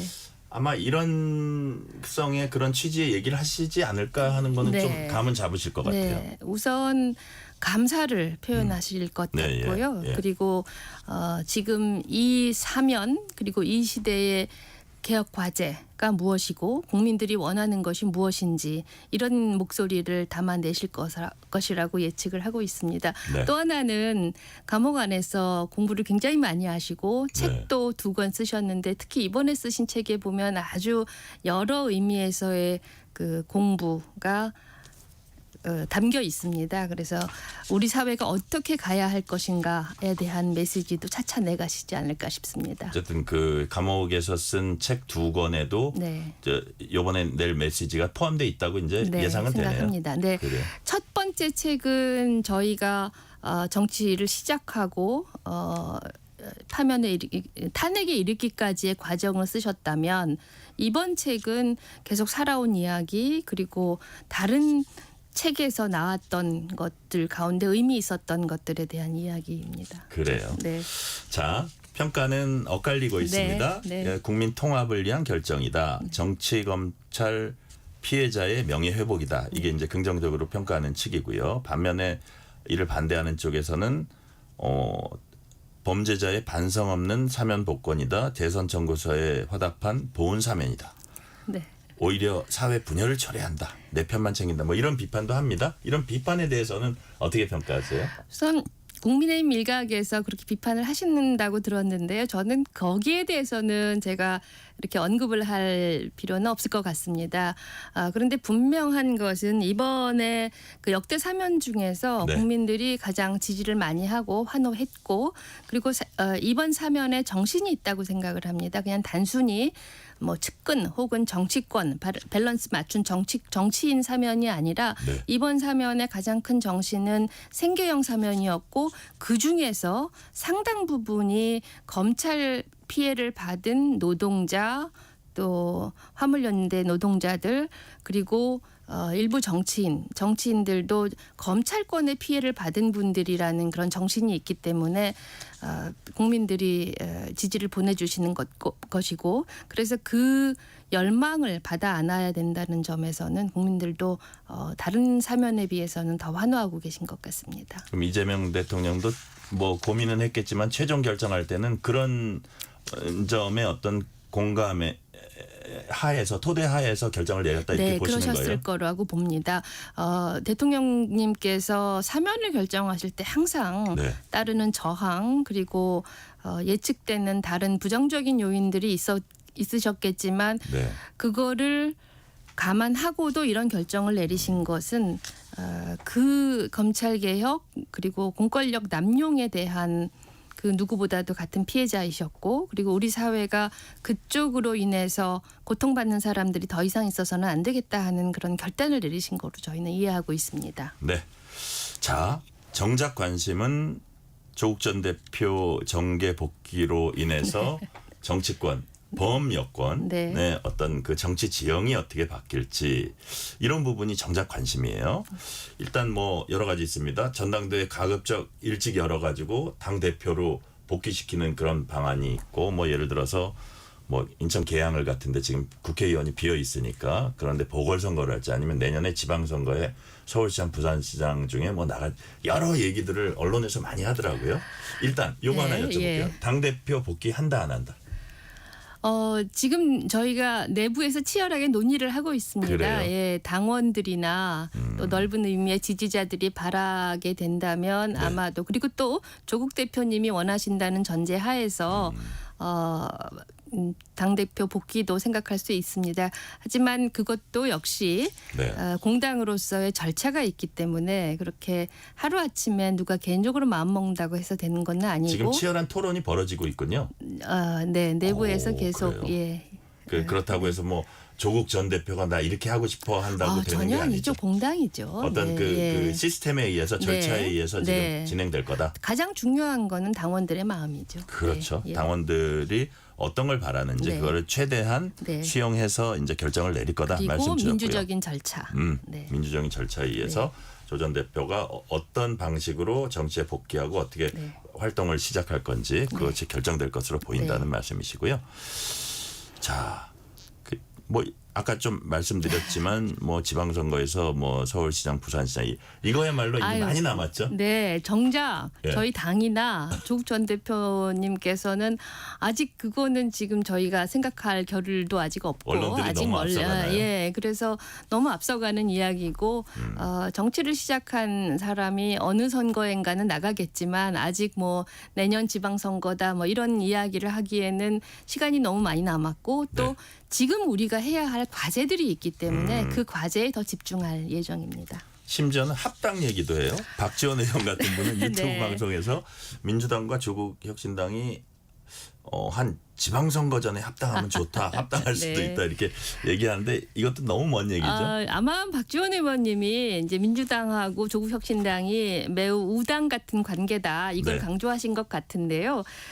잘 아시겠지만 합당이라는 것이 어느 날 갑자기 뭐 누가 하자 해서 하는 것도 아니고 그러니까요. 무엇보다도 국민들이 조국 혁신당에 거는 기대가 그냥 적당히 하다가 민주당이랑 합당하라 하는 그런 것을 국민들이 원하지는 않았을 것 네. 같습니다. 작년 총선에서도 저희가 별도 제3의 정당으로 그렇게 많은 의석을 받았고 네. 그리고 지난 내란 극복 과정에서 저희가 보여드리는 것은 민주당 하고 뜻이 같지만 네. 방식이 좀 다르고 좀 더 앞서 나가는 쇄빙선으로서의 역할에 국민들이 힘을 많이 보태주신 것으로 네, 생각을 네. 합니다. 그래서 당분간 여러 개혁 과제에 있어서도 저희는 계속 쇄빙선의 역할을 해야 한다고 생각을 합니다. 이 점이 국민들이 바라는 점일 것 같습니다. 제가 김선민 대표님 말씀 들으니까 제가 바로 이제 할 두 질문하고도 내가 이 질문서를 잘 썼구나 이런 생각이 드는데 지난해 총선 때 조국혁신당 14% 넘는 네. 지지받아서 12개 의석 차지하는 기염을 토했습니다. 전남 지역 기초단체장 선거에서 민주당한테 이기기도 했어요. 네. 제가 저도 정치부 기자를 되게 오래 했는데 나름의 감으로 보면 네. 조국혁신당이 민주당의 합당 요구에 이렇게 호락호락 응하지는 않을 것 같아요. 예를 들어서 뭐 다음 대선이 되면 모를까 그 전에 여러 가지 자체로서의 어떤 그 존재감 그다음에 본인들의 역할이 있다고 생각하는데 최근에 그 외교 전문가 조국혁신당 김준영 의원 네. 이런 얘기를 하더라고요. 네. 민주당이 중도 주창하면서 그 왼쪽 공간이 지금 많이 비어 있다. 네, 옛날에 맞습니다. 노회찬 심상정의 그 정의당이 네. 하던 그 역할을 못하기 때문에 그거를 우리가 제3당으로서 양당 체제 대안 세력으로서 확실히 역할을 해야 된다 네. 하거든요. 예. 딱 그게 지금 조국혁신당의 스탠스 네. 맞습니까? 예, 맞습니다. 그리고 그것이 뭐 과거에 생각하는 그런 이념적 지향에서의 중도 뭐 혹은 좌우라기보다 대중적인 측면에서 분명히 조국혁신당의 스탠스를 바라는 국민들이 많이 있기 때문에 저희는 그 국민들을 바라보고 계속 정치를 할 것이고요. 그리고 지난 아주 극우 파시즘 세력, 그러니까 이 내란 세력이 이렇게 계속 발호를 하는 것에는 극단적인 양당제가 가져온 폐해가 많다고 생각을 합니다. 그래서 저희는 최소한 다원적인 민주주의를 이룩하기 위해서 저희가 해야 할 일을 꼭 해야 한다고 생각을 합니다. 그래서 그런 의미에서 저희는 정치개혁까지 저희의 과제로 보고 있습니다. 다원적인 민주주의 얘기를 네. 해주셨고요. 네. 자, 조국혁신당은 이번 사면 결정을 개혁의 동력으로 삼겠다.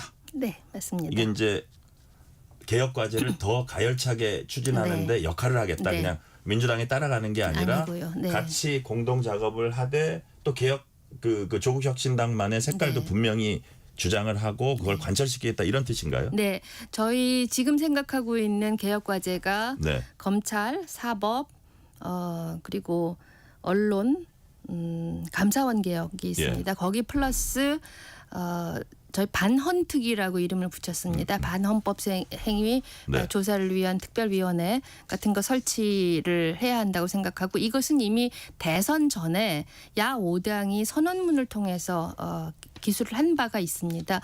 그런 것들을 민주당이 이 넓은 스펙트럼으로 쉽게 밀어붙이지 못하는 것들을 저희가 더 이끌어 나가야 된다고 생각을 하고 예. 특히 검찰개혁 같은 것, 사법개혁 같은 거는 저희 당이 일찍이 주장을 해왔고 좀 더 예각적으로 더 잘할 수 있는 문제라고 생각을 합니다. 그런 점에서 민주당과의 아주 긴밀한 협력 속에서 사회를 개혁하는 것 이것이 과제라고 생각을 하고 또 하나는 이제 그것 말고도 저희는 사회권 선진국이라고 이름을 붙인 제7공화국을 향한 여러 사회개혁 과제 예를 들면 불평등 해소라든가 각종 사회적 권리를 보장하는 것들은 이제부터 시작이기 때문에 그것을 향한 개혁 과제는 지금 저희가 박차를 가해도 결코 이르지 않다고 생각하기 때문에 그런 쪽으로 저희는 개혁의 동력을 더 쏟아 부을 예정입니다. 검찰개혁, 사법개혁 이런데 그 민주당과 공조를 뭐 강화할 네, 겁니다. 네. 근데 또 예를 들어서 조국혁신당만의 차별화가 있을 텐데 선명성 경쟁을 할 겁니다. 검찰개혁에 네. 있어서 이거는 우리가 좀 거기하고는 뭐 다르다. 이 점은 네. 우리가 더 비중을 둬야 된다. 이렇게 하는 부분이 만약에 사례로 있습니다. 하나 예, 드신다면 있습니다. 어떤 게 있을까요? 저희 지금 저희는 이미 1년 전에 검찰개혁 4법을 주장을 하고 발의를 했습니다. 네네. 검찰개혁 4법은 중수청 그리고 수사기소 분리 네. 그리고 그 분리를 하다 보면 필요한 중대범죄수사청을 설립하는 것 그리고 그동안은 뭐 수사 준칙으로 그쳤던 네. 수사 과정을 수사 절차법이라는 수사 법률 절차법? 법률 수준으로 올리는 것 그다음에 형사소송법 예. 수사기소 분리를 하기 위해서는 형사소송법 개정이 필수적입니다. 네. 그래서 이제 그런 것들은 저희 당이 보기에는 아주 필수적이라고 생각을 하고 지금 민주당에서 그게 아직 당론까지는 안 간 것 같은데 네. 민주당에서 발의한 법하고는 조금 차이가 있는 것 같습니다. 물론 법에는 다양한 장단점이 있겠지만 네네. 저희는 계속해서 토론을 하면서 더 좋은 법을 만들기 위해서 지금 노력을 할 거고 그것은 양당 모두 추석 전에 이루어져야 된다고 생각을 합니다. 네. 자, 조국 전 대표 사면으로 범여권연대가 더 강화될 거란 전망이 있습니다. 반면에 범여권 내 균열이 어느 시점에서는 또 가시화되지 않을까 이런 전망을 내놓는 분도 있고요. 조국혁신당은 이른바 어떤 정책에 있어서 선명성 그다음에 민주당이 조금 더 이렇게 중도로 자꾸 갈라 그럴 때 조금 더 분배 네. 어떤 강조를 한다든지 이런 네. 부분에서 정책적인 차이점을 보일 거고 특히 이제 내년 지방선거가 있잖아요. 네, 예. 여기서도 분명히 조국혁신당은 성과를 내려고 할 겁니다. 네. 그랬을 때 경쟁은 불가피하고 이게 선거는 역시 전쟁과 같은 거기 때문에 네. 또 마찰은 불가피하다 이런 네, 전망도 예, 있어요. 네. 어떻게 보세요? 저희가 작년부터 계속해서 내세웠던 전략은 네. 이 보수 세력과 1대1 구도를 만든다. 그거에는 틀림없이 왔습니다. 네네. 그래서 호남에서는 선의의 경쟁을 하고 영남에서는 1대1 구도를 흔들지 않는다. 이 구도로 계속 원칙으로 임해왔고 앞으로도 네. 이제 그런 원칙으로 임할 것입니다. 하지만 경쟁을 해야 할 곳에서는 확실히 경쟁한다가 저희 모토였고요. 네. 그래서 작년 곡성 영광 선거에서는 저희가 졌지만 이번엔 담양 군수 선거에서 이겼던 것은 물론 저희의 승리이기도 하지만 이 호남의 민심이 어떻다는 것을 보여주는 것 같습니다. 저희가 이제 그 과정에서 굉장히 차별화를 보이는 것은 세제 같은 것에서는 확실히 저희는 차별화된 목소리를 보였습니다. 네. 이 세제의 원칙은 소득 있는 곳에 세금이 있어야 한다는 원칙으로 저희는 계속 목소리를 내왔고 그 목소리가 많은 국민들에게 반향을 일으켰던 것 사실인 것 같습니다. 그리고 네.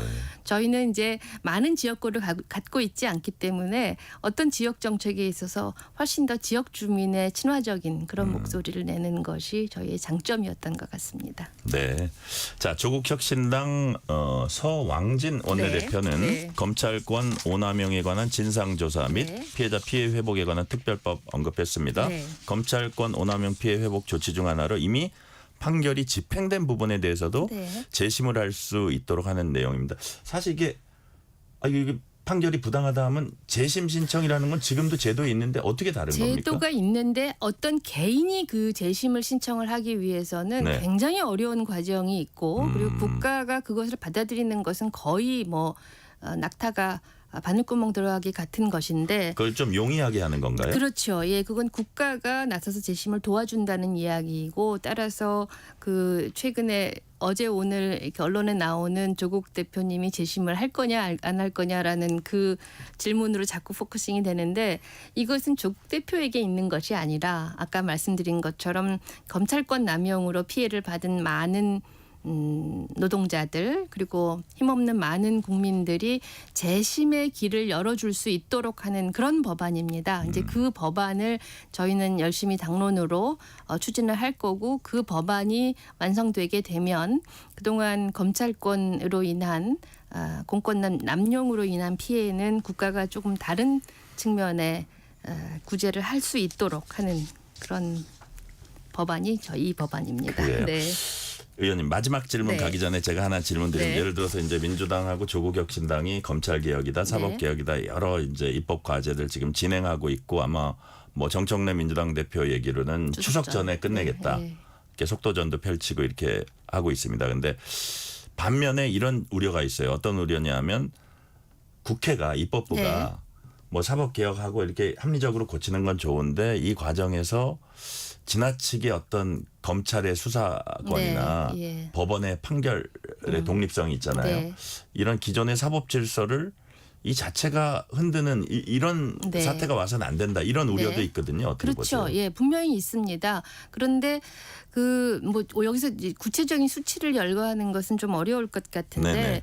그 저희가 생각하는 안들이 사법의 독립이라든가 네. 검찰의 수사권과 직접 상관 있는 그런 통계 수치와는 무관한 것을 저희가 많이 증거로 갖고 있습니다. 네네. 그래서 수사 기소를 분리하고 그리고 기소를 상당 부분 수사권과 떨어뜨려 놓더라도 검찰의 민생 범죄에 대한 수사 역량은 그리 줄어들지 않을 것으로 저희는 예측하고 있고 그런 디테일들을 잘 살려나가는 것이 저희의 임무 중에 하나라고 생각합니다. 네, 마지막 질문 드릴게요.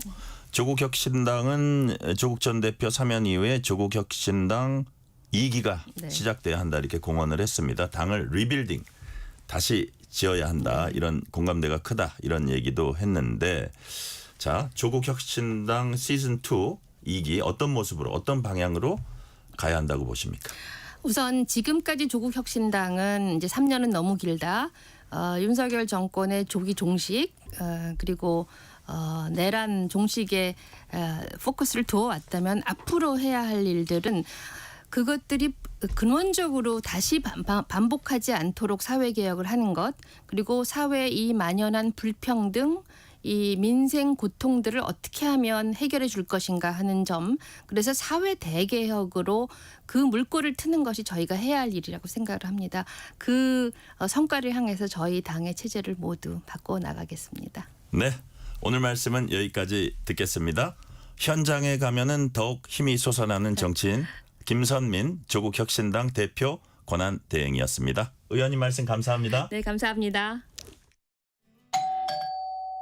편지 왔습니다. 퇴근길 지친 당신에게 힘이 되는 뉴스를 전해드립니다. 매일 저녁 당신과 함께 읽는 세상 이야기 KBS 1라디오 뉴스레터 K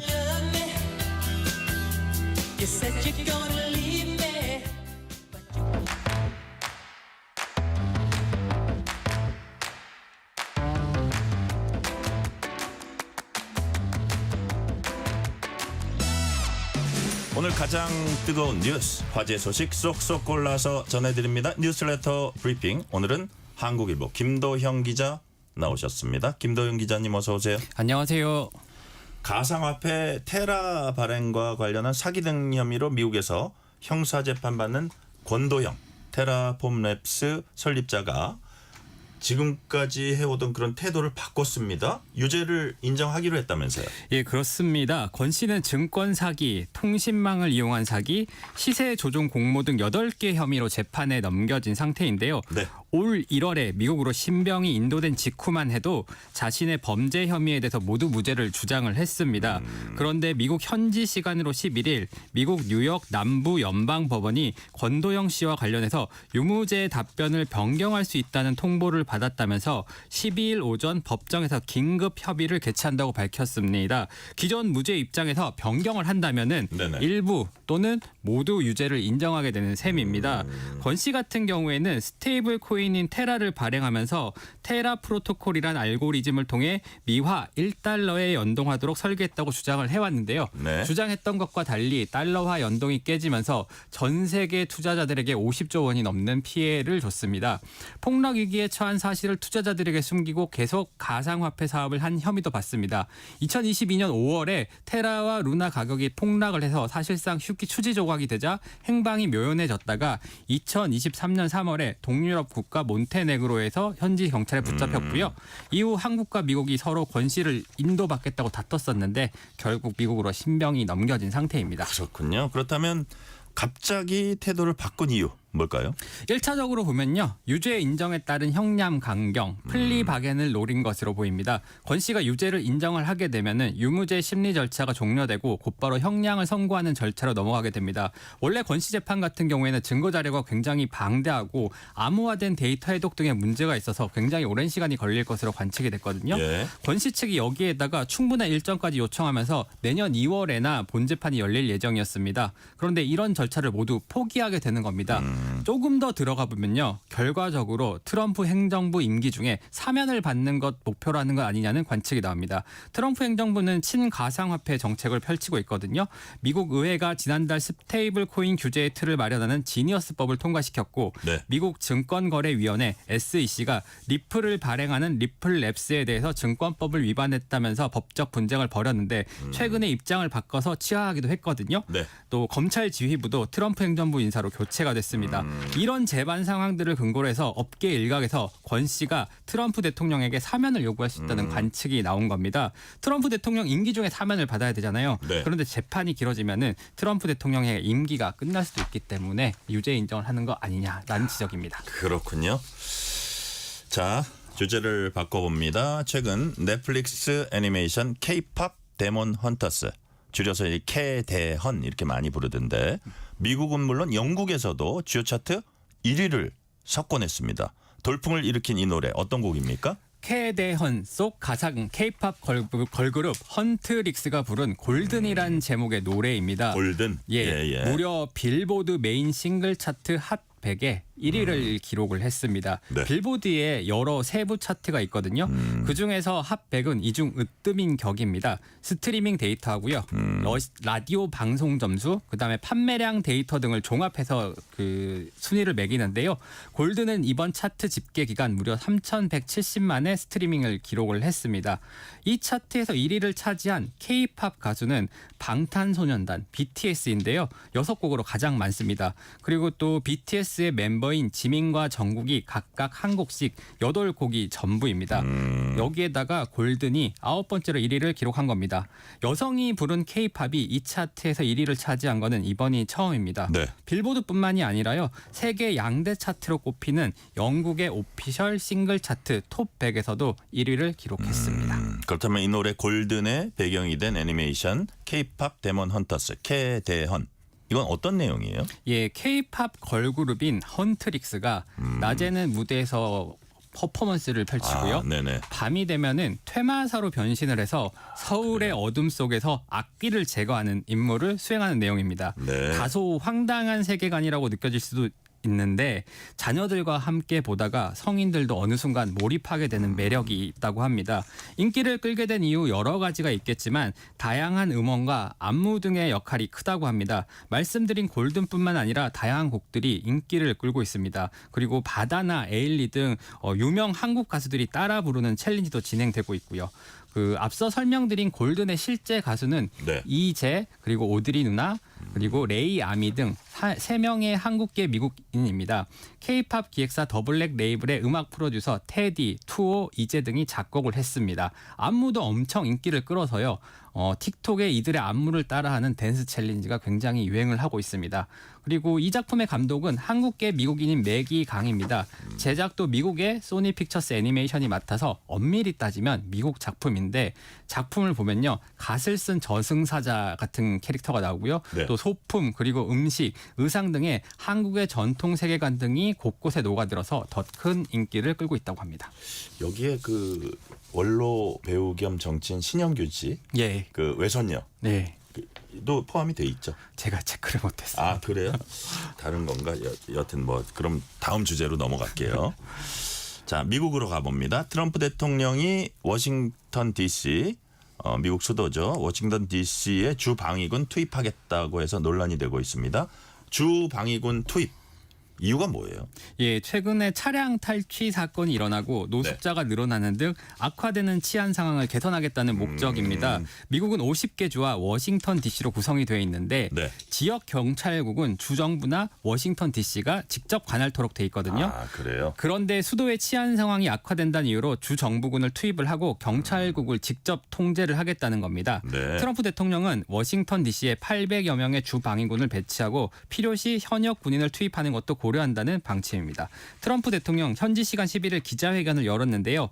오늘은 워싱턴 DC 해방 기념일이라며 범죄와 유혈 사태, 무질서, 그보다 나쁜 상황에서 우리나라의 수도를 구하기 위해 역사적인 조치를 발표한다고 밝혔습니다.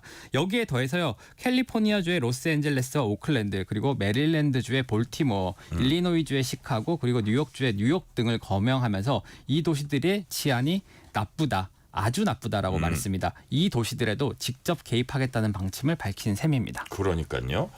자, 우리 김 기자 아시다시피 미국은 각 주의 자치권을 폭넓게 인정을 합니다. 그렇다면 트럼프 대통령이 이런 일방적인 조치가 어떤 법적 문제가 될 소지는 없습니까? 주방위군의 경우에는 자치정부가 보유한 군대이긴 한데요. 유사시에는 연방정부가 지휘를 할 수 있습니다. 네. 트럼프 대통령은 워싱턴 DC의 경찰권도 인수하도록 했습니다. 컬럼비아 특별자치구법 740조를 공식 발동을 해서요. 네. 직접 통제하겠다는 방침입니다.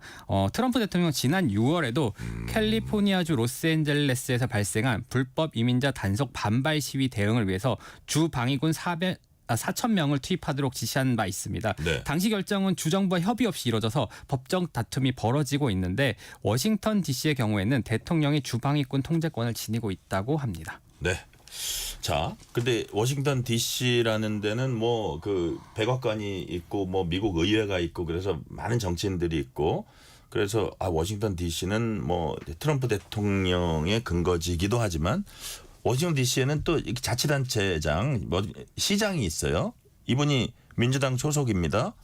자기 집 마당에서 갑작스럽게 이렇게 막 일이 벌어지니까 반가울 리는 없잖아요. 어떤 특별한 반응을 보였습니까? 예, 뮤리얼 바우저라는 분인데요. 네네. 이분이 그 우려스럽고 전례가 없는 일이라고 지적을 했습니다. 네. 트럼프 대통령의 조치가 아까 말씀드렸던 것처럼 법적으로 가능하다는 점은 인정을 했는데 시 정부가 강력 범죄를 억제하기 위해서 한 일이 별로 없다는 트럼프 대통령의 주장은 사실이 아니라고 반박을 좀 강하게 했습니다. 네네. 실제로 미국의 주요 언론 매체들도 워싱턴 DC와 아까 말씀드린 5개 도시의 강력 범죄가 네. 줄어들고 있는 추세라고 보도하기도 했습니다. 그래요? 거기다가 아까 말씀드린 메릴랜드주, 여기가 지역구인 크리스 벨 홀런 민주당 상원 의원도 트럼프 대통령의 원색적이며 권위적인 권력 쟁취는 전국적으로 커지는 위기의 일부라면서 민주주의를 벼랑 끝으로 내몰며 예행 연습으로 우리나라 수도에서 독재자 행세를 하고 있다고 직격을 했습니다.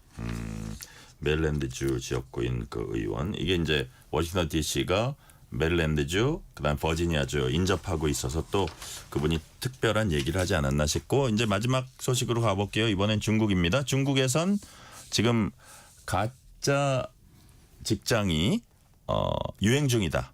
이렇게 영국 BBC가 전했습니다. 이거 무슨 얘기예요? 예, 지금 중국의 경제와 고용 시장이 상당히 부진한 상태입니다. 네. 지난 6월의 경우에 청년 실업률이 14.5%에 달했습니다. 그래서 이 청년들이 집에만 머무는 대신 돈을 주고서라도 가짜 사무실에 나가는 경우가 늘어나고 있는 겁니다. 네. 이 소식을 보도한 BBC는 이거를 이 같은 현상을 프리텐드 투 워크, 그러니까 일하는 척하기라는 표현을 썼습니다. 네. 이곳에 가면요, 하루 이용료가 보통 30에서 50위안 정도, 우리 돈으로 하면 6,000원에서 1만 원 정도가 든다고 해요. 네. 그리고 여기서 이제 일을 하는 척을 하는 겁니다. 일부 사무실에서는 점심이나 간식, 음료 등을 제공하기도 하고요. 이곳에서 프리랜서 일을 한다거나 아니면 뭐 소설을 집필하는 경우도 있다고 합니다. 네.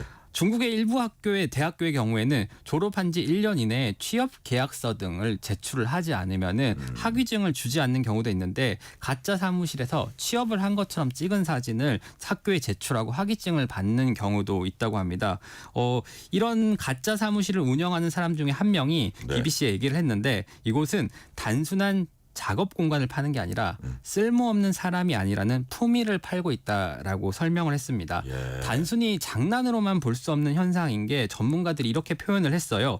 크리스천 야오 뉴질랜드 빅토리아대 교수는 경제 전환기와 교육, 노동시장의 불일치에서 비롯된 현상이라며 청년들이 본격적인 취업 전 다음 단계를 고민하거나 머무는 전환기의 공간으로 기능한다라고 설명을 했습니다. 그러니까 가짜 사무실을 어떤 그 다음 단계를 가서 고민하고 또 공부하거나 준비하는 전환기의 공간이다. 참 멋있게 표현을 했습니다. 오늘 말씀 여기까지 듣겠습니다. 뉴스레터 브리핑 지금까지 한국일보 김도형 기자였습니다. 말씀 감사합니다. 감사합니다.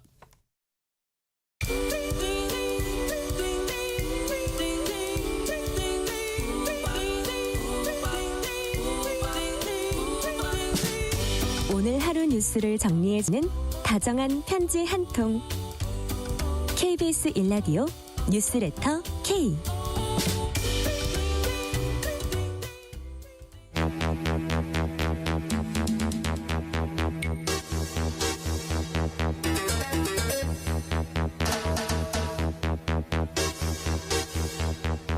배상훈 프로파일러와 범죄 이면까지 짚어보는 시간입니다. 베프의 범죄도시. 오늘도 배상훈 프로파일러 나오셨습니다. 배상훈 프로파일러님 어서 오세요. 안녕하세요.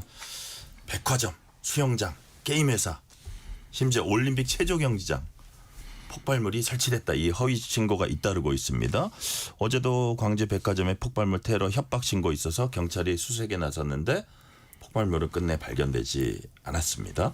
자, 배상훈 프로파일러님, 기억을 우리가 되짚어 보면 폭발물 협박 신고가 이렇게 잦고 계속 거의 매일 나오다시피 이런 적이 있었나요?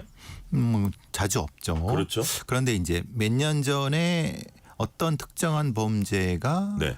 몰려오다가 또 갑자기 또 다른 이슈로 사라지고 또 어떤 특정한 것이 있다가 네. 폭발적으로 쫙 올라서고 네네. 모범범죄 이런 것이 강한 것이 폭발물 혹은 뭐 거리에서의 폭력 아니면 거리에서의 협박 아니면 불특정 다수를 대상으로 한 이런 범죄들은 네. 대단히 전염성이 강합니다. 아, 그렇군요. 자, 근데 이제 뭐 여러 사람이 뭐 그 할 가능성이 많은데 전염성 얘기도 하셨잖아요. 일단 이게 신고가 들어왔는데 안 갈 수가 없잖아요. 그렇다면 경찰이 한두 명 갈 수도 없는 거고 대대적으로 투입을 해야 되고 일단 경찰력 낭비라는 그런 차원이 있고 이게 보통 경찰이 이런 신고를 받으면 얼마 만에 얼마 정도의 병력으로 투입이 됩니까?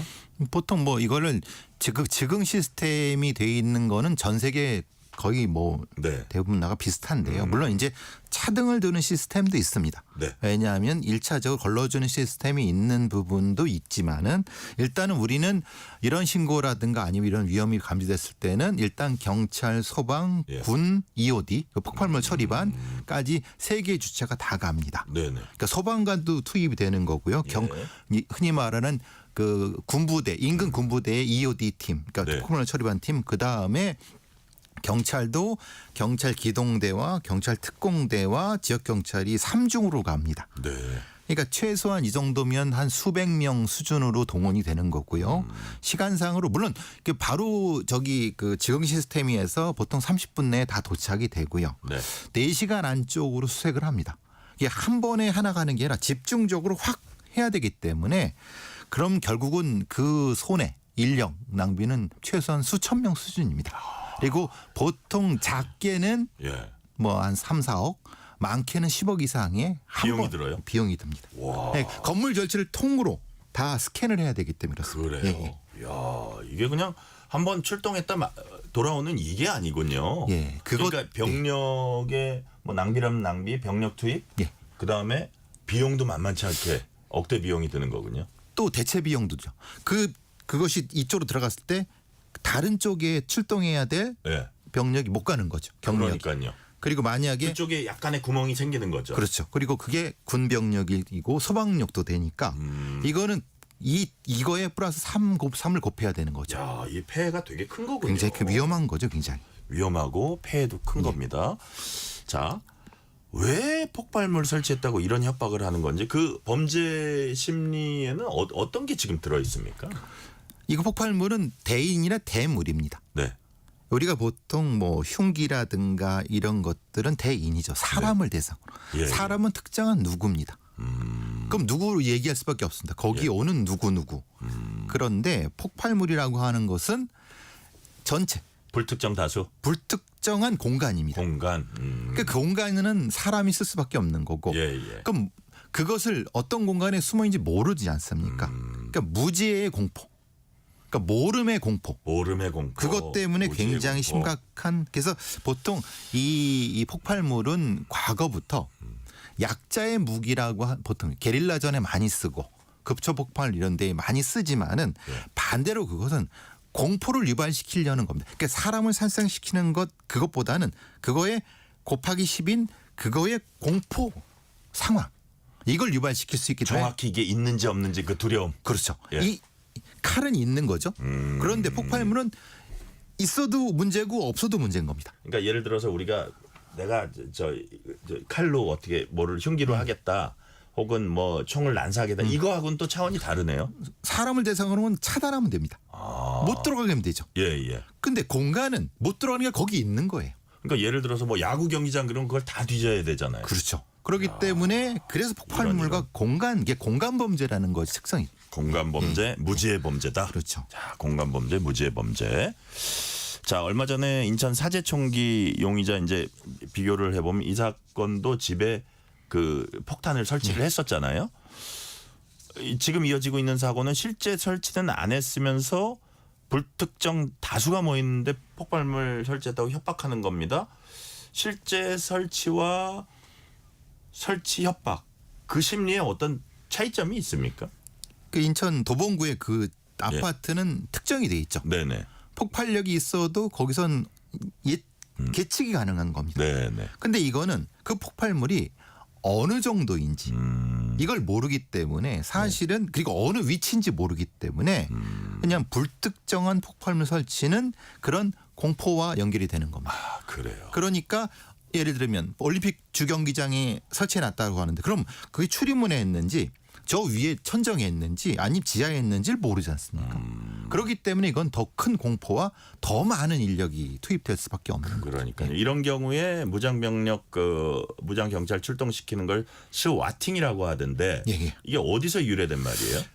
혹시 기억나실지 모르겠지만 낸시 펠로시 미 민주당 하원 의장이 갑자기 부부가 그 자택에서 이제 뭐 갑자기 경찰들이 들이닥쳐갖고 뭐 그랬던 적이 있습니다. 아, 있어요. 있어요. 그게 대표적인 스와팅입니다. 이 스와팅은 사실은 트럼프의 마가 운동과 연결이 됩니다. 그래요. 그러니까 트럼프의 마가 운동에 반대하는 민주당 정치인들과 그 민주당 성향의 연예인들을 공격하기 위해서 마가 운동의 아주 극단적인 그룹이 그걸 신고를 하는 겁니다. 예를 들면 낸시 펠로시 집에 낸시 펠로시의 남편이 낸시 펠로시를 가정폭력하고 있다 신고를 해버리면은 그냥 무장한 경찰들이 얼마나 놀라요. 그렇죠. 그 총 들고 총도 걔네들은 저거 없냐 자동 소총입니다. 그리고 무장 장갑차까지 동원됩니다. 그러니까 그 자체가 공포입니다. 그게 이제 시작은 그때부터 예전부터 그게 시작됐던 건데 이게 흔히 말하는 정치적인 어떤 용도에서 일종의 재미 용도로 바뀐 겁니다. 말하자면 특정한 10대들이 이걸 가지고 내기도 하고 누가 더 많은 병력을 끌어모았냐에 대해서 낄낄거리고 하는 이런 이 자체가 사실은 아시다시피 스와트라고 하는 것은 미국 경찰의 특수 기동대를 의미하는 겁니다. 그러니까 흔히 말하는 베트남전이나 이런 데에서 남는 군사 무기들을 미국의 경찰들에 무장시키면서 이렇게 됐던 부분인데 근데 그 자체가 미국은 한번 경찰 특례가 투입되면은 우리처럼 그냥 이 총을 발사하지 않는 게 아니라 그 사람들은 말 그대로 그냥 총도 다 발사해 버리기 때문에 그 블록 전체가 폭발해 버릴 수 있는 굉장히 공포스러운 상황을 옆에서 구경할 수 있는 차라리 불을 지르는 것보다 더 높은 그 스릴과 뭔가 그 쾌락을 줄 수 있다고 하는 심리적 상황 때문에 스와팅이 굉장히 위험한 걸로 미국의 범죄 사회학자들도 아주 위험 높게 보는 겁니다. 그러니까 마치 영화 보듯이 이런 말하면 안 되지만 그죠? 그러니까 이게 영화보다 더 높은 스릴을 주는 거죠. 리얼하게. 그거가 미국의 10대들이 흔히 말하는 그 링 집단 말하자면 그 10대 범죄 집단들이 더 높은 범죄성을 올리는 겁니다. 스와팅. 자, 이 예를 들어서 이런 그 폭발 협박 신고 이게 검거가 어렵습니까? 어떻습니까? 검거 확률이 얼마나 돼요? 그러니까 이제 검거가 아주 쉬운 경우와 문제는 아주 어려운 경우가 그러니까 이게 산재에 있습니다. 아, 그래요? 왜냐하면 실제로 했는데 어느 뭐 예를 들면 뭐 초등학생이 그냥 장난으로 썼다. 그리고 어떤 경우는 굉장히 위험하게 테러 집단이 배후인 것처럼 경우에서 소위 말 IP 추적을 못하는 형태로 경우 두 가지가 섞여 있습니다. 문제는 섞여 있기 때문에 이것을 경찰 치안 당국에서는 뭐가 그런지를 알 수가 없는 겁니다. 그러니까 더 위험하죠. 어쨌든 출처를 추적은 하겠죠, 계속. 하지만은 1시간 만에 잡는 경우도 있고요. 지금까지 못 잡는 경우도 있고 그렇습니다. 이게 산재하고이기 때문에 더 위험한 겁니다. 그렇군요. 우리나라 말로는 공중협박죄 지난 3월부터 시행됐습니다. 지난달 말까지 공중협박범죄수 총 72건 이렇게 집계가 됐는데 특이한 건 절반이 2030 세대라고 하네요. 이건 뭘 의미할까요? 글쎄 이제 말하자면 사이버 공간에 쉽게 접근할 수 있고 게시판에 뭐 특정한 형태의 혐오 발언이라든가 아니면 무책임한 익명성에 의존하는 그런 MZ세대들이 있다고 하는데 실제로는 요거는 조금 뭐라고 하나 의도적인 통계라고 하나 저희는 잡통계라고 하는데 이제 뭐 표현이 그런데 쓰레기통계라고 하는데 왜냐하면 이제 의미 없는 통계입니다. 왜냐하면 이게 이제 그 다른 어떤 범죄 하는 사람들은 많은데 특히 20대가 많다는 것입니다. 그러니까 장난스럽게 하는 거죠. 그런데 다른 세대들은 심각하게 합니다. 그럼 뭐가 문제가 될까요? 그러니까 사실은 이 서울신문의 취재는 그 숫자를 주로 본 것인 거고요. 범죄학자들은 사실 숫자 플러스 어떤 그 질적인 걸 같이 봐야 되는데 그래서 요건 좀 통계적 오류가 있지만은 서울신문의 의미는 그겁니다. MZ세대의 사이버 공간의 어떤 것과 익명성과 아니면 사회 불만 같은 것들이 이 스와팅으로 노출되는 것이 아니냐. 사회적 취약성이 노출된 것이 아니냐는 주장 같습니다. 그렇군요. 자, 백화점 폭파하겠다는 협박글 쓴 거 촉법소년이었습니다. 게임사에 폭발물 설치했다고 글 올렸던 건 30대 남성이었어요. 근데 일본 변호사 명의로 된 협박 우리나라 여기저기서 이제 40건 넘게 이렇게 왔다고 합니다. 이건 어떤 사건이에요? 사실 이거는 꽤 오래된 겁니다. 2023년 그러니까 벌써 2년 됐죠. 부터 40여 건 발생한 이건 건데. 이건 약간 거의 전문가성입니까? 추적이 어려워. 이게 참 애매한 것이 말하자면 오음진리교의 이게 관련된 어떤 것들과 연결되는 것 같은데 이 관련된 그 일본 변호사의 이름이 가라사와 다카히로라는 사람인데 이분은 흔히 말하는 일본 극우에 시달리던 형태의 고등학생을 변호했던 사람입니다. 그러니까 사실은 이 사람은 이거 전혀 관계없습니다. 근데 이 변호사를 소위 도용해 갖고 그러니까 극우들이 이 변호사를 말하자면 괴롭히려고 이 명칭을 도용한 거죠. 근데 그 명칭을 도용한 걸 거기서 하는 게 아니라 거기서 발신해서 한국으로 보내는 겁니다. 팩스를. 공공기관이죠. 말하자면은 뭐 국가인권위원회에 보낸다든가 아니면 국회 뭐 이런 데에 보내면서 니네 어디를 폭발하겠다 한 겁니다. 네. 근데 그 내용을 보면 잘 안 맞아요. 그러니까 번역이 이상한 건지 아니면 원래 그렇게 한 건지. 그러니까 그래요? 국회, 그러니까 이제 경찰에서도 그걸 노리는 거죠. 이상하다고 생각하는 거예요. 이게 실제로 한 사람인지 네. 아니면 다른 사람들이 이걸 모방한 건지 이게 아니면 최악의 경우는 북한과 연계된 테러 집단들이 이렇게 하는 건지 어떤 이게 다른 사람이 아니고 같은 사람이 사실건 다 했을 가능성이 높다고 보세요? 아니요, 그렇진 않습니다. 그렇진 않다고 보는데 모방도 많을 거라고 보는데 네. 문제는 이걸로 가지고 실제로 우리나라의 테러 어떤 영향이 노출이 네네. 되고 네. 소모가 되거든요. 만약에 이걸 북한에 있는 테러 집단들이 네. 의도했다고 하면 소개 목적은 달성한 거죠. 그러니까요. 그래서 사실 이거 잡아야 되는데 일본인 변호사 명의를 쓴 그 심리는 뭘까요? 왜냐하면 네. 우리나라와 일본 사이의 관계를 네. 정확히 알고 있는 어떤 사람이겠죠. 그러니까 일본에서 온 것 그리고 실제로 일본에서 온 것들은 사실 추적하기 쉽지 않습니다. 일본의 공안이 경시청이 쉽게 도와주지 않거든요. 네. 그런 것도 다 노리는 것 같습니다. 네.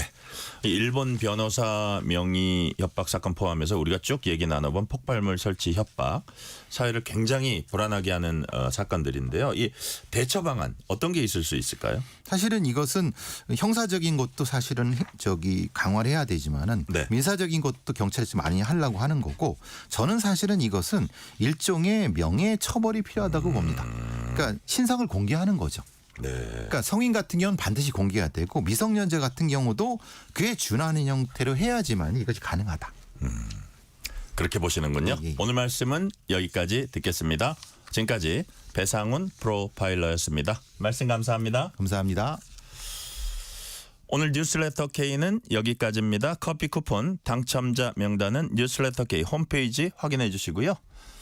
우리가 뉴스레터 브리핑에서 잠시 소개했던 것을 오늘 마지막 곡으로 하겠습니다. 오늘 마지막 곡 애니메이션 K-팝 데몬 헌터스 속 걸그룹 헌트릭스가 부른 골든입니다. 오늘도 함께해 주신 청취자 여러분 진심으로 감사드립니다. 지금까지 뉴스레터 K 전종철입니다.